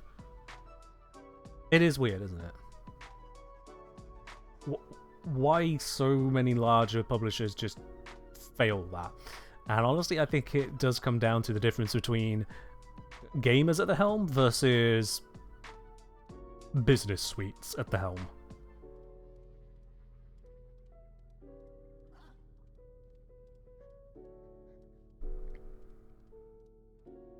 I just say the whole spamcast Charge of War game plan seems at odds with, yeah, with 4 of the 6 abilities being set to forget long durations. Yeah. You're absolutely right. Jade Stars, you turn it on, it's on. Light Sanctuary, you turn it on, it's on. Astral Shell, you turn it on, it's on. Event Horizon, you turn it on, it's on. If anything, you've got reason to extend it. So that just leaves the Looting Scythe in a line of heat, and the Tharos Strike with a slightly reduced range. And if your other frame, the unactive sun or inactive sun, ever cast an ability, that doesn't contribute to the stars generating either. Let's just say...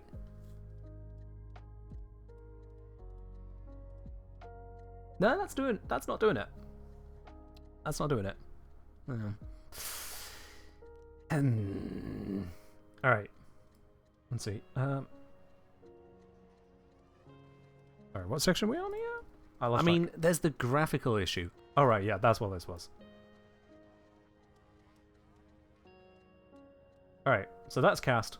We go from there. The issues. I mean, there's the graphical issue of Light Sanctuary being entirely visible only with medium or high particle system quality. Other abilities you can see without issue when that is set to low, but the Sanctuary just vanishes entirely. That was a fun one to find and unpack. There is an attempt here, and I don't know if I've really pulled it off, but there is an attempt here at physical comedy to try and lighten the moment of Ken is ranting now. Synergy issues. I mean, there's the graphical issue of Light Sanctuary being entirely visible only with medium or high particle system quality.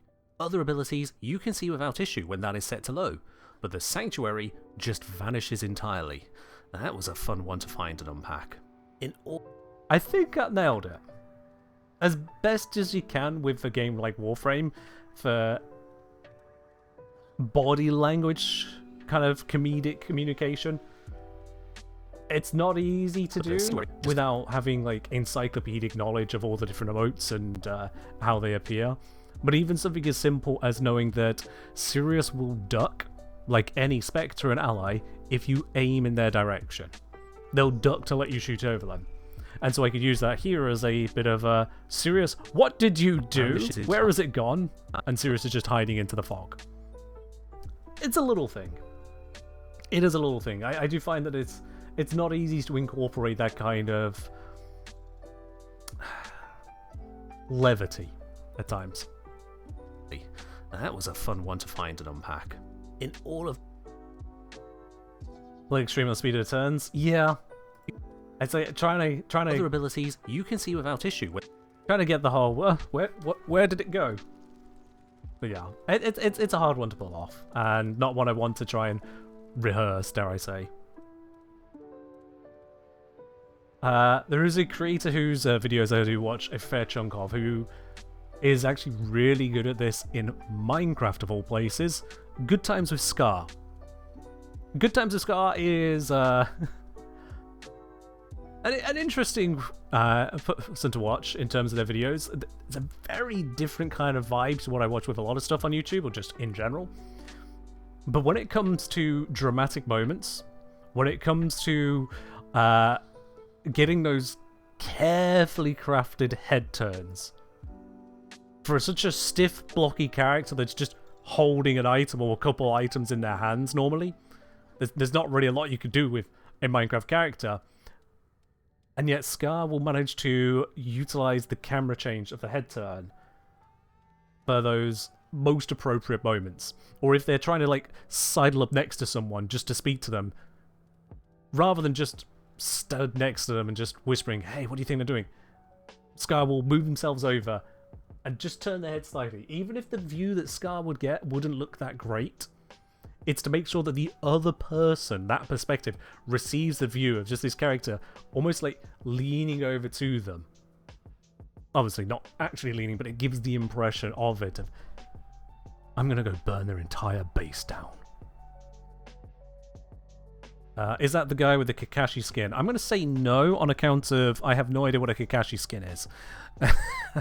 No, you're thinking of Etho. You're thinking of Etho. Grandpa Minecraft right there. No, Good Times with Scar plays on the same server, but is the guy who will constantly die, has an absolute obsession with Star Wars and Disney, and honestly makes some of the most amazing landscapes. But also, yes, very much manages to capture some of the slapstick you could do in Minecraft. They say Minecraft's probably a lot better than this physical comedy, though. Yeah, and that's the thing, because of the head following the mouse more precisely, you've got that ability to kind of communicate it. But it's something that not a lot of people do with it. You'll get most people with their Minecraft character, even if they're putting up on screen as, hey, look at me, this is me, I am talking to you, or whatever they're doing. The character is either just there, or just kind of walking, or in the case of Mumbo Jumbo, constantly just kind of wobbling around for some reason. That man cannot sit still to save his life. And then you get Good Times with Scar, who will manage to just thread the needle of making them seem a little bit more present. Certainly if they can create a comedy out of it. Certainly if they can create comedy out of calamity. Like, for example, this is going a few seasons back.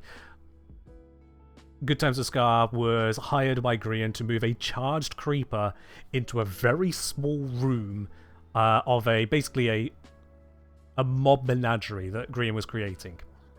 A charged creeper is not an easy thing to move around, because if you get it just slightly wrong, it's going to trigger, it's going to explode, and that is a big explosion.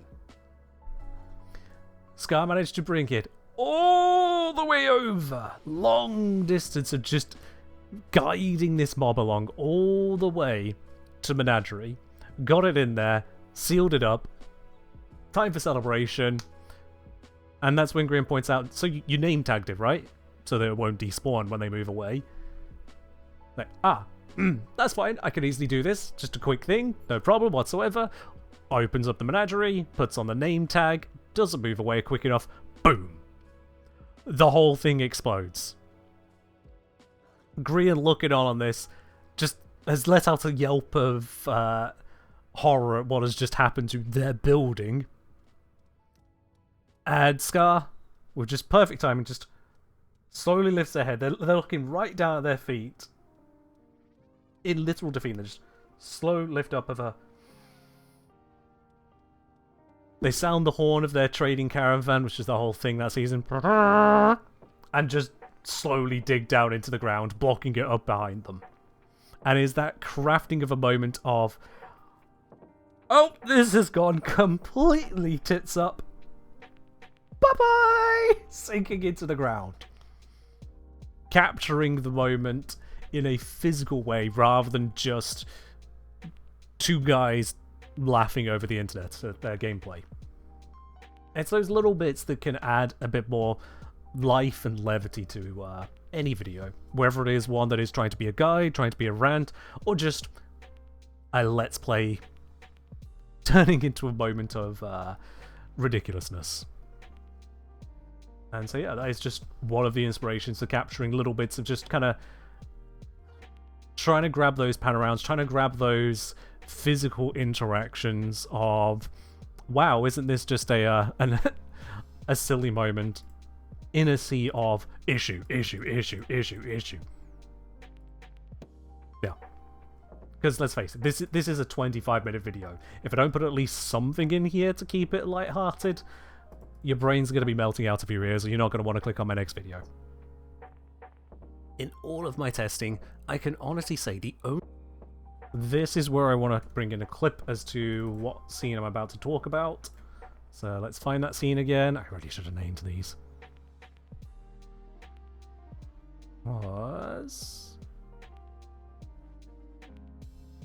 Yeah, this one.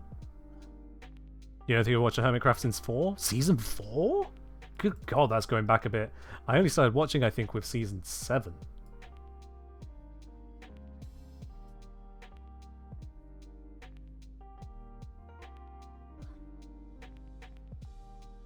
Let's go with this from here. That was a fun one to find and unpack. In all of my testing, I can honestly say the only time I've really been satisfied that I chose to bring Sirius and Orion was an EDA, and then solely as I could place a Light Sanctuary on the mirror defense objectives. The passive health drain on the objective was slowed fourfold, and allies had a clear safe space to return to. Otherwise, a nuke with multiple stages of setup with 4 stashes and build up is not calling to me. Earlier, I only briefly touched on the usage of Arcane Hotshot, because it means... Last time we watched was Mumbo's Death Star. The last Death Star I remember seeing in Hermitcraft was Scar's shop, at least 1 season ago now. And I think that was connected to a sand shop because it was blasting a part of the Tatooine style shop he had created as well. So, I don't even know what you're referencing there. We just finished watching Mumbo's latest episode before joining. Hey! Is that the one where Mumbo's talking about how he's made a nice lovely move to France, and I can't help but find myself wincing slightly at some of the, dare I say, impulsiveness he describes? My guy, you've moved to an entirely different country. What do you mean you chose the house you were going to buy there in, like, an hour? What? What do you mean your visas were delayed and so you had to leave the country again? What? What do you mean it's good fortune that a house sale did not go through as quickly as you had planned? What? Oh, he said he had a Hermitcraft out today. Alright, I wouldn't have seen that then, because unfortunately, I've been busy working myself. Because it means either heat procs from frequent... Hold on. To me. Earlier, I only briefly touched on the usage of Arcane Hotshot, because it means either heat procs from frequent casting of coronal ejection, which is not a great ability, or keeping the even less useful Jade... Once again, that pause section. Because the heat procs from frequent casting of ejection, which is not a great ability, Hotshot. Because it means... Just get past that and message. Yeah. I'm reusing this clip a bunch on this one, I'll be honest, but it was honestly such a good EDA for just, this is the best that I can get out of them. Usage of Arcane Hotshot, because it means either heat procs from frequent casting... You know what, actually I managed to cut that just nicely. I don't think I would notice that if I wasn't looking for the cut. Arcane Hotshot, because it means either heat procs from frequent casting of coronal ejection, which is not a great ability, or keeping the even less useful Jade Stars just to power it. Sure, with some Nidus-powered buff soup, these abilities can start to get somewhere, but then a lot of things can with Nidus-powered buff soup. Which brings me to one final point, a helmet point I've saved for last. Jade Stars is a terrible ability on Sirius. It has no synergy, and provides very little damage increase compared to the damage weapons deal. But what if it's not being weapons deal? And then... Is it you? Yeah. It's you. But what if it's not being paired with weapons? Jade Stars has a strange feature of being an ability which appears to target enemies in response to dealing damage. And yet, Actually, you know what? the damage weapons deal. Let's not introduce that just yet. I want to hold that just a little longer for anyone watching. But what if it's not being paired with weapons? Jade Stars has... Yeah, because I have a clip here of demonstrating a weird feature of Jade Stars, which is using... Is it this one? Yeah, it's this one.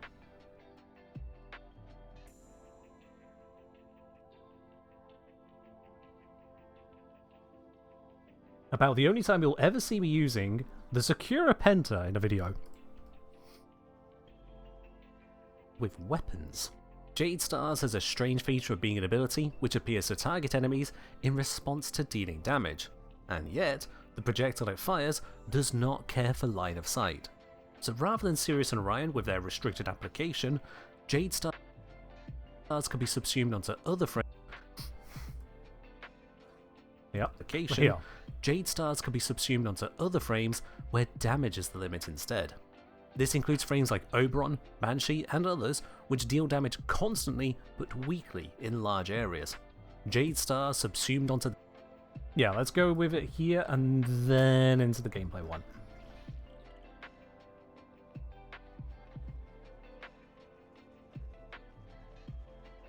Yep, we'll just run it from the top, actually. I'm just going to run this straight from the top. It just works. And others, which deal damage constantly but weak. Quickly from Ellie here. Something I tried with Jade Stars on Hildren. Strangely, a Haven doesn't trigger it. But Aegis Storm does. So you have a huge CC area with semi-free flight that just constantly barrages stuff with stars. Yeah. In large areas.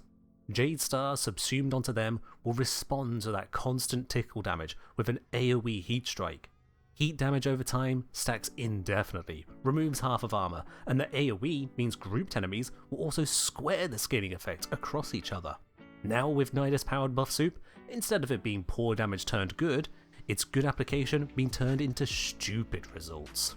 At this point, I must again do my due diligence and remind you. No, we don't need to At this point, I must again do my due diligence. This is one of those and just remind leave it running AFK moments. farming strategies are not welcome in Warframe. Play actively or don't play. The reason I am compelled to say that is because this is a very passive combination. Jade Stars plus some persistent or even channeled damaging zone, and you're good until one of the abilities expires.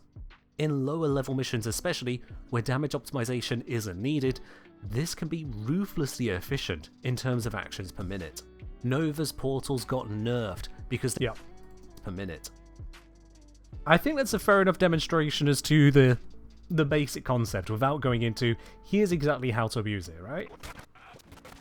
Did I record 2 segments here? Huh, yes I did.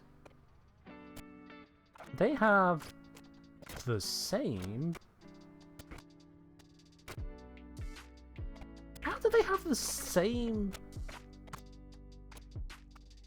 name?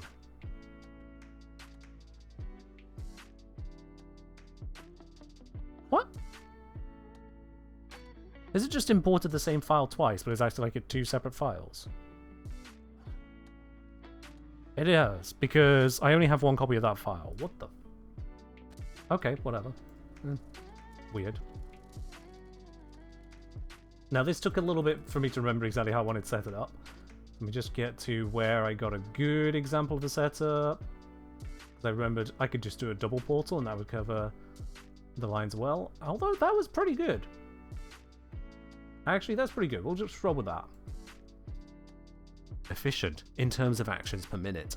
Nova's portals got nerfed because they could be used to create infinite damaging zones that farmed the mission for you. I would not be surprised if Jade Stars also gets bonked in some way. I'm gonna use the later one, which was more visually impressive than that, actually. Yeah, with this. Go there. Nova's portals got nerfed because they could be used to create infinite damaging zones that farmed the mission for you. I would not be surprised if Jade Stars also gets bonked in some way. Not because it's too good with Sirius, but because it's abusable by other Warframes.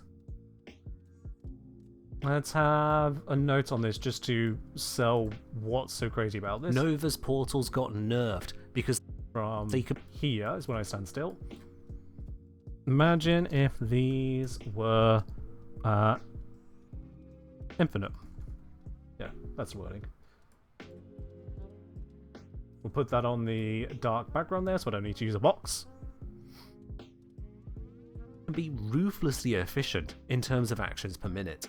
Nova's portals got nerfed because they could be used to create infinite damaging zones that farmed the mission for you.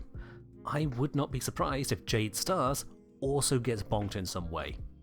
Now we have to acknowledge, it does look cool. When I haven't overspammed the portals with loads, it's just a bit there. Guma asking, don't you still have the clip where you uploaded YouTube where they were infinite? I do have the YouTube short on that, but it's not as good as a demonstration of just the base functionality. That was where I went around, actively set it up to be that, and it's all in a vertical format. It's not as great for this particular position, that's all. Not because it's too good with serious, but because it's abuser. But also usefully, this times out here. And because it times out, it shows you literally the nerf that was applied. It shows you that you can't just set it up and then sit on your thumbs. It runs out, even when I've created a scenario where I've got a long one. So it takes time for the natural projectile to travel down the line and teleport again, making it last enough. So this was the whole point of the creation, is really showing it off as cleanly as possible, what currently exists today, so you can feel what was taken away by other Warframes. I think at this point you can see why I've split this video into two. We don't need that to continue. We want to go back to Sirius Orion. Where's one of my lesser used B-roll footages at this point? I think I've used them all a lot in this video, because I didn't record that many of them. Is this one of them? No, that was a Gara one. We don't want that one. That one's a bit shite. Yeah, I didn't use much of the Corpus one. Here we go.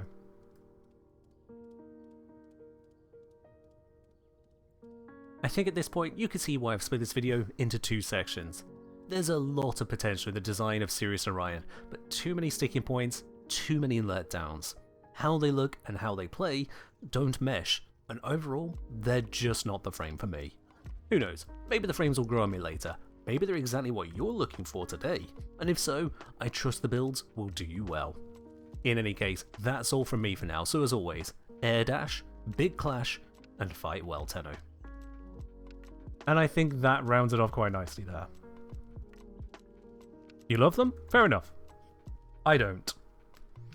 And I know this is a very controversial take at this point, because some people do love them, some people don't, some people see the issues I see, others go, kid, you're overcrying about it, get good.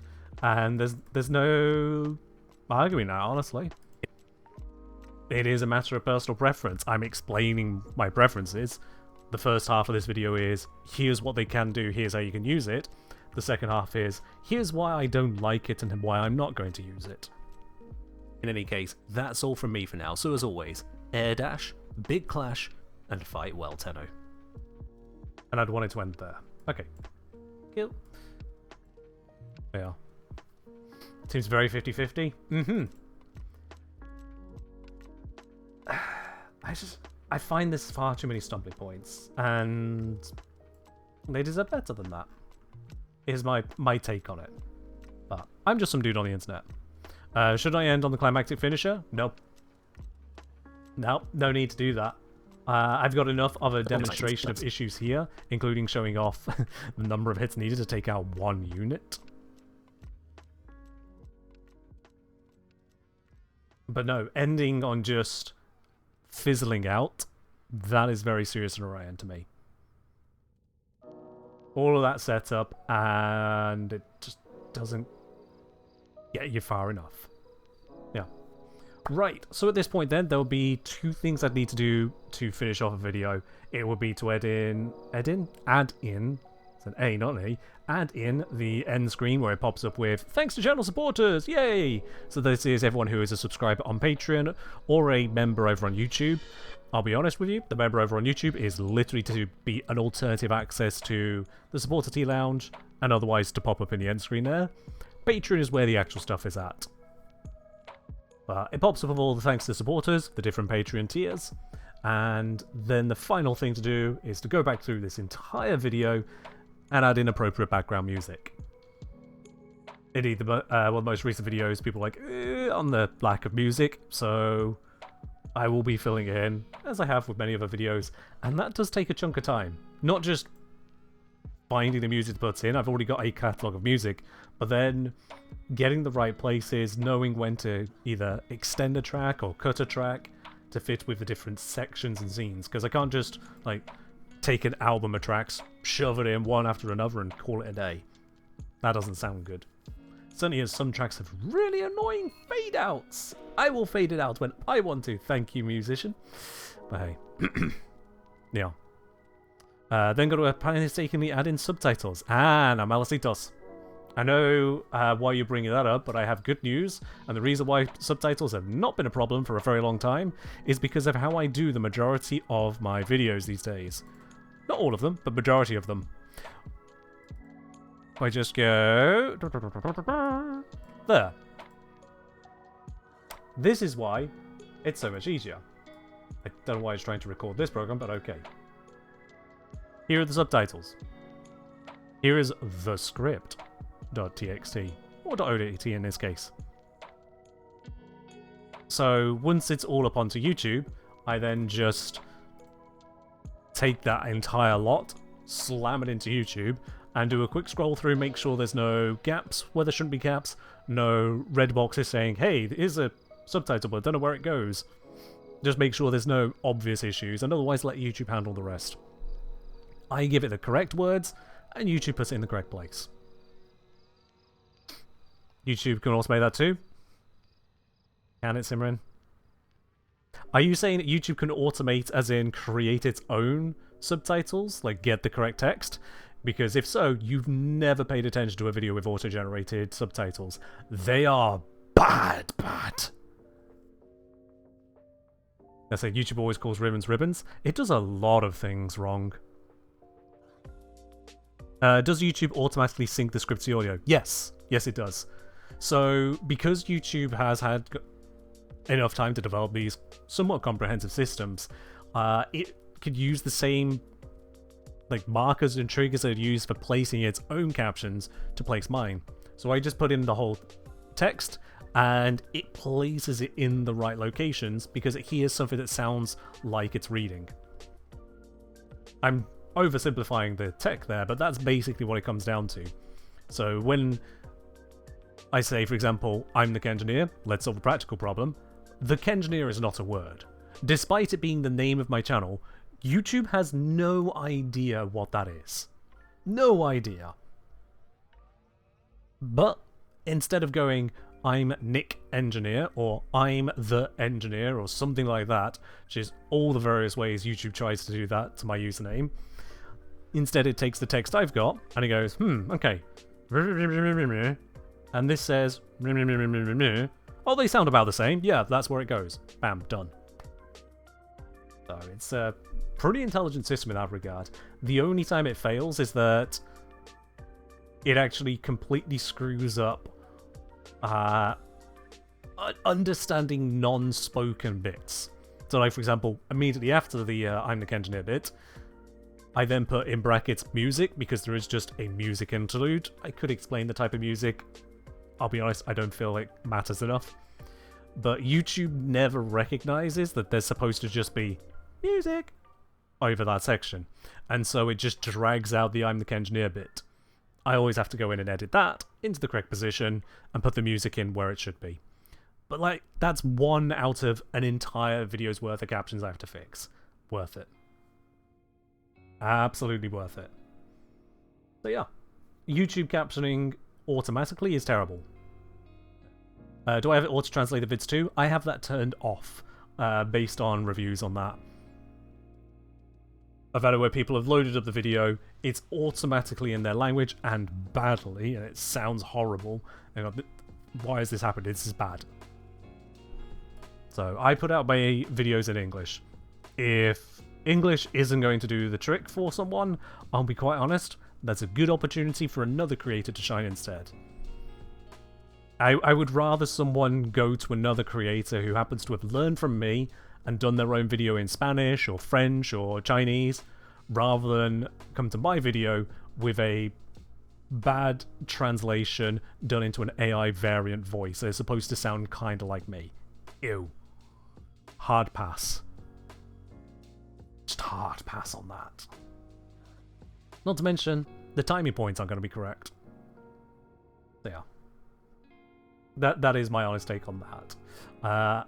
I did have at one point a company reach out. They're like, hey, we could translate your videos for you and then you can have coverage into other languages. We could do that. Okay, how would you go about that?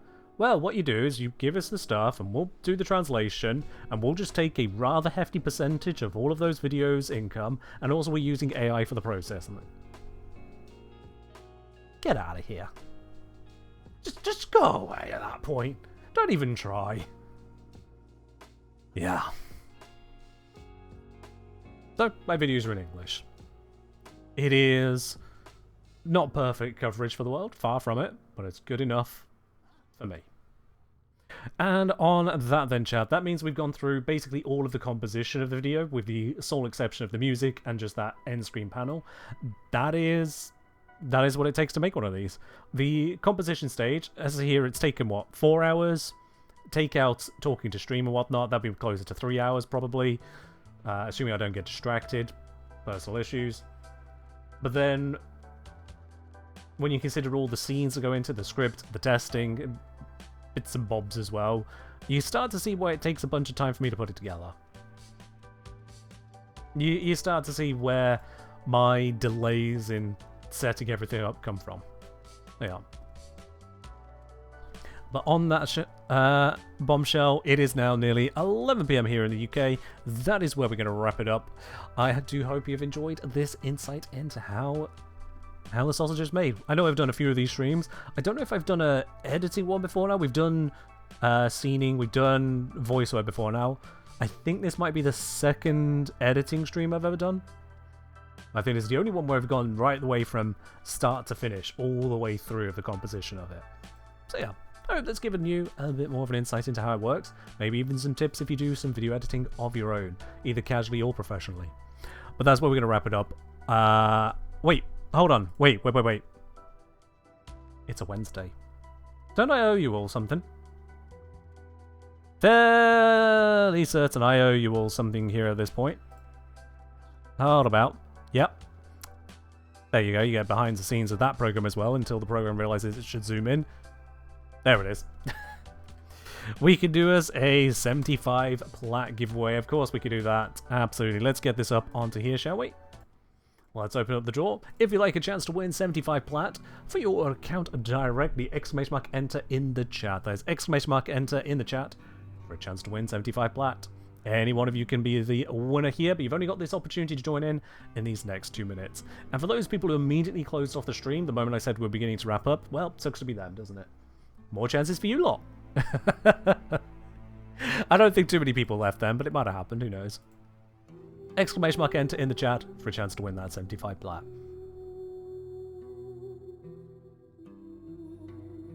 Malice just saying, of course it doesn't help that Serious Ryan Gaming somewhat hefty changes from the hotfixes. Yeah, this is unfortunately a recurring theme with DE, that they don't finish designing a frame until at least 2 weeks after it's been released. I know that sounds really snide and a bit harsh, and I would agree it's a bit snide and a bit harsh if it wasn't every single time they release a frame. So, unfortunately that's the case of it. When fundamental features and stats change after release, it's a little bit hard to take a frame at face value from launch day. That's just kind of how it be. I might in future just start covering more smaller things on release days, because I've not touched on the augments so far in videos. I've touched on one incarnate weapon as well as 2 of the signatures. In future, I'm probably going to cover more of the quote-unquote smaller things first, the things less likely to be overhauled, and then come back to the frame after the fact. Yeah. These days saying, well, it's kind of has to be the case balancing wise unless you do massive testing. I get where you're coming from. At the same time, there's only so much of an argument one can make for balancing. When you look at a frame like Caliban on release, in the first week they amplified the damage of one of his abilities tenfold. At that point, that's not... That's not, oh, we needed the community to try this out for us. That's... You got completely the wrong number. Also, by the way, after increasing it tenfold, it was still the weakest ability on Caliban by a nautical mile. Caliban needed a complete rework after the fact. So... yeah. Some of it is, oh, when the players test it, we can go with it. Other bits do feel like they haven't finished deciding what they want the frame to be. That ain't fun for me. That ain't fun from a creative perspective of going, okay, here's all we just worked on, now let's do it again. Right, let's do our draw. Let's see who's going to be grabbing their 75 plat today. It's not Squirbo. First online, first to be obliterated. That's not the way you win a giveaway. That is not the way you do it. You need to be the last person rolling on in of this randomly selected group. So it's totally a skill issue, yes. Instead, our winner is Radika. Excellent work, Tenno. The extraction point is up ahead. Radika, congratulations. You are our winner today of the 75 plat giveaway. And look at that, we already have your details on record as well. So there is nothing more you need to do. That will drop itself into your Warframe inbox within the next 2 weeks. I think a batch went out just earlier this week. So it will be about the full 2 weeks for that to pop through, which is very definitely after TennoCon. TennoCon is this weekend. So yeah, whatever comes around on that, you can look forward to using it then, Radika. But that then, chat, is all that we have time for today. I do hope you have enjoyed every bit of this. I will be live again on Friday, and I've got some more Warframe planned for you then in advance of TennoCon itself. And no, I will not be co-streaming Friday's TennoCon stuff. That will literally be beyond midnight my time. That's too far. But we've still got a Warframe stream up and coming on Friday. In the meantime, have a good rest of your week. Try not to die in the heat if you have got it where you are. And I'll see you in the next one. Bye-bye.